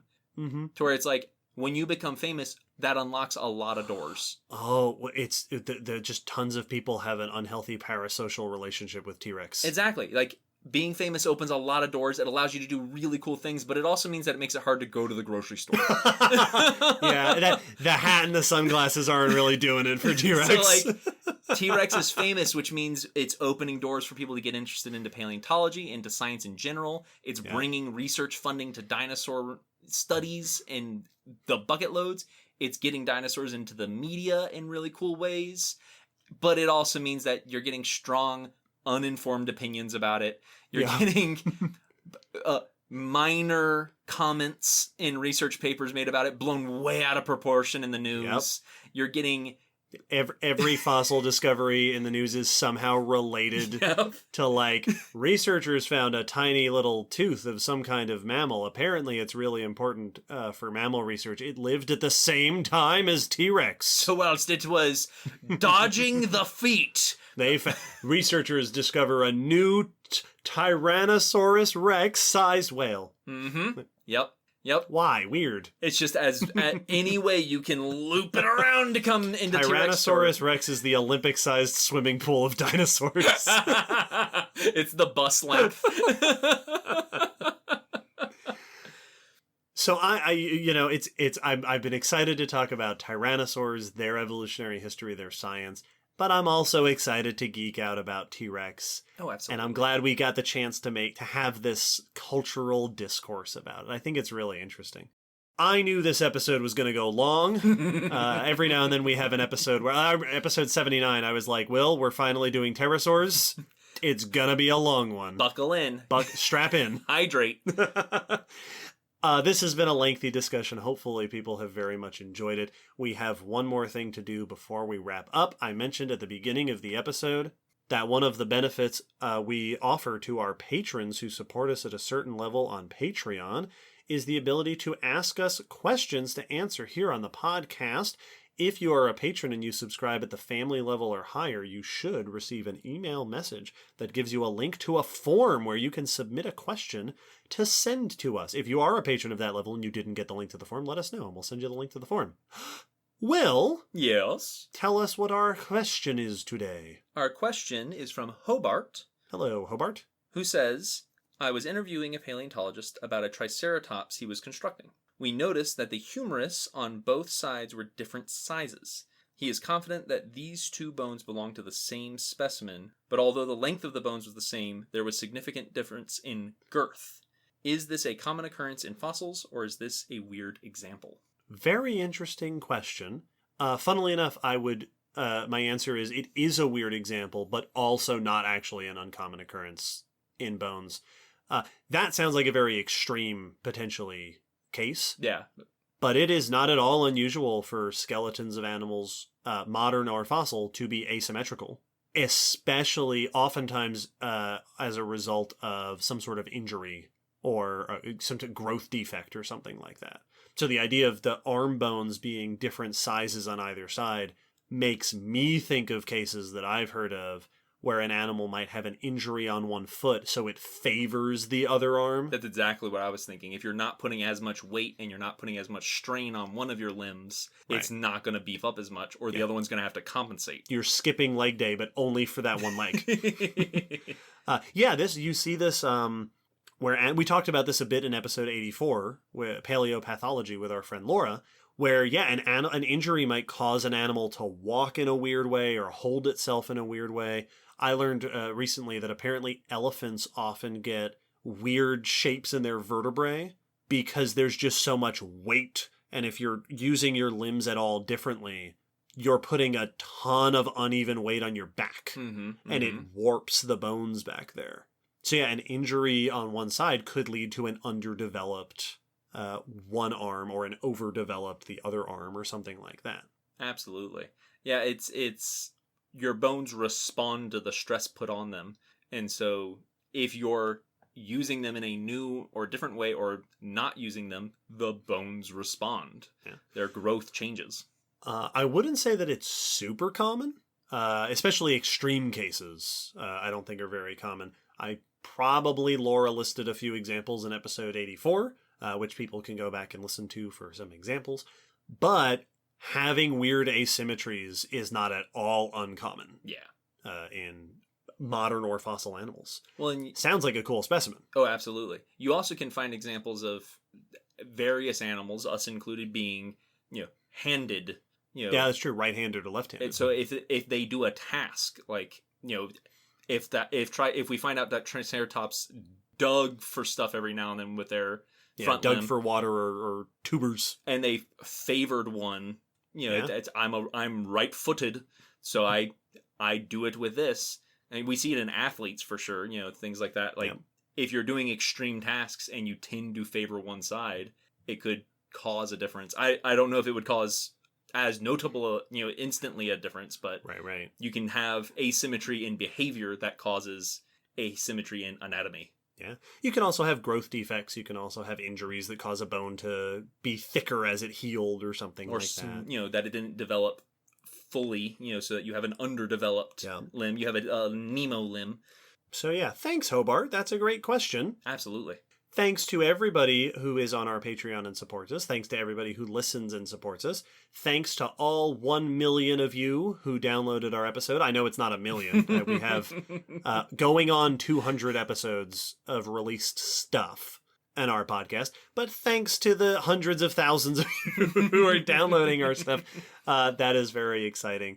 We really appreciate everyone who supports us. It means a lot. It really, really does. As always, if you have questions or comments, or there are topics you want us to cover in future episodes, like the many, many people who requested this one, reach out to us. We are on the social media. We have a blog where we put up posts for each episode that have extra links and images and more information that you can explore. We are on the YouTube, where we upload all of our episodes as videos that are just, you can listen to. And you can email us at commondescentpodcast@gmail.com. All of these are valid ways to reach out to us and give us a comment, give us some feedback, request upcoming episodes. Tell us why you think T-Rex is cool. Yeah, or not. Let's start a heated debate in the comment section. That's what... T-Rex, yay or nay? Tell us your favorite thing about Nanotyrannus and its feathers. Backs out of the room. Smoke grenade. We release episodes every fortnight. Next episode will almost certainly not be an episode quite as often requested, but it'll also be cool and fun. Yeah, we hope. So stay tuned for that. And with that, it is very late here.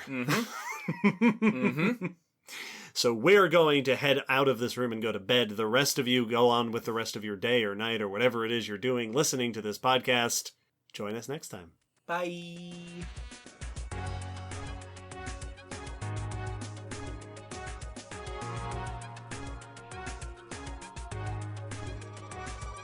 Thanks for listening to the Common Descent podcast. You can follow us on Facebook, Twitter, YouTube, and check our WordPress blog for pictures and links after each episode. Huge thanks to our patrons whose support helps keep this podcast running and who get access to bonus goodies on Patreon. The song you're hearing is called On the Origin of Species by Protodome, which we found at ocremix.org. Thanks again for listening. We hope you'll join us next time.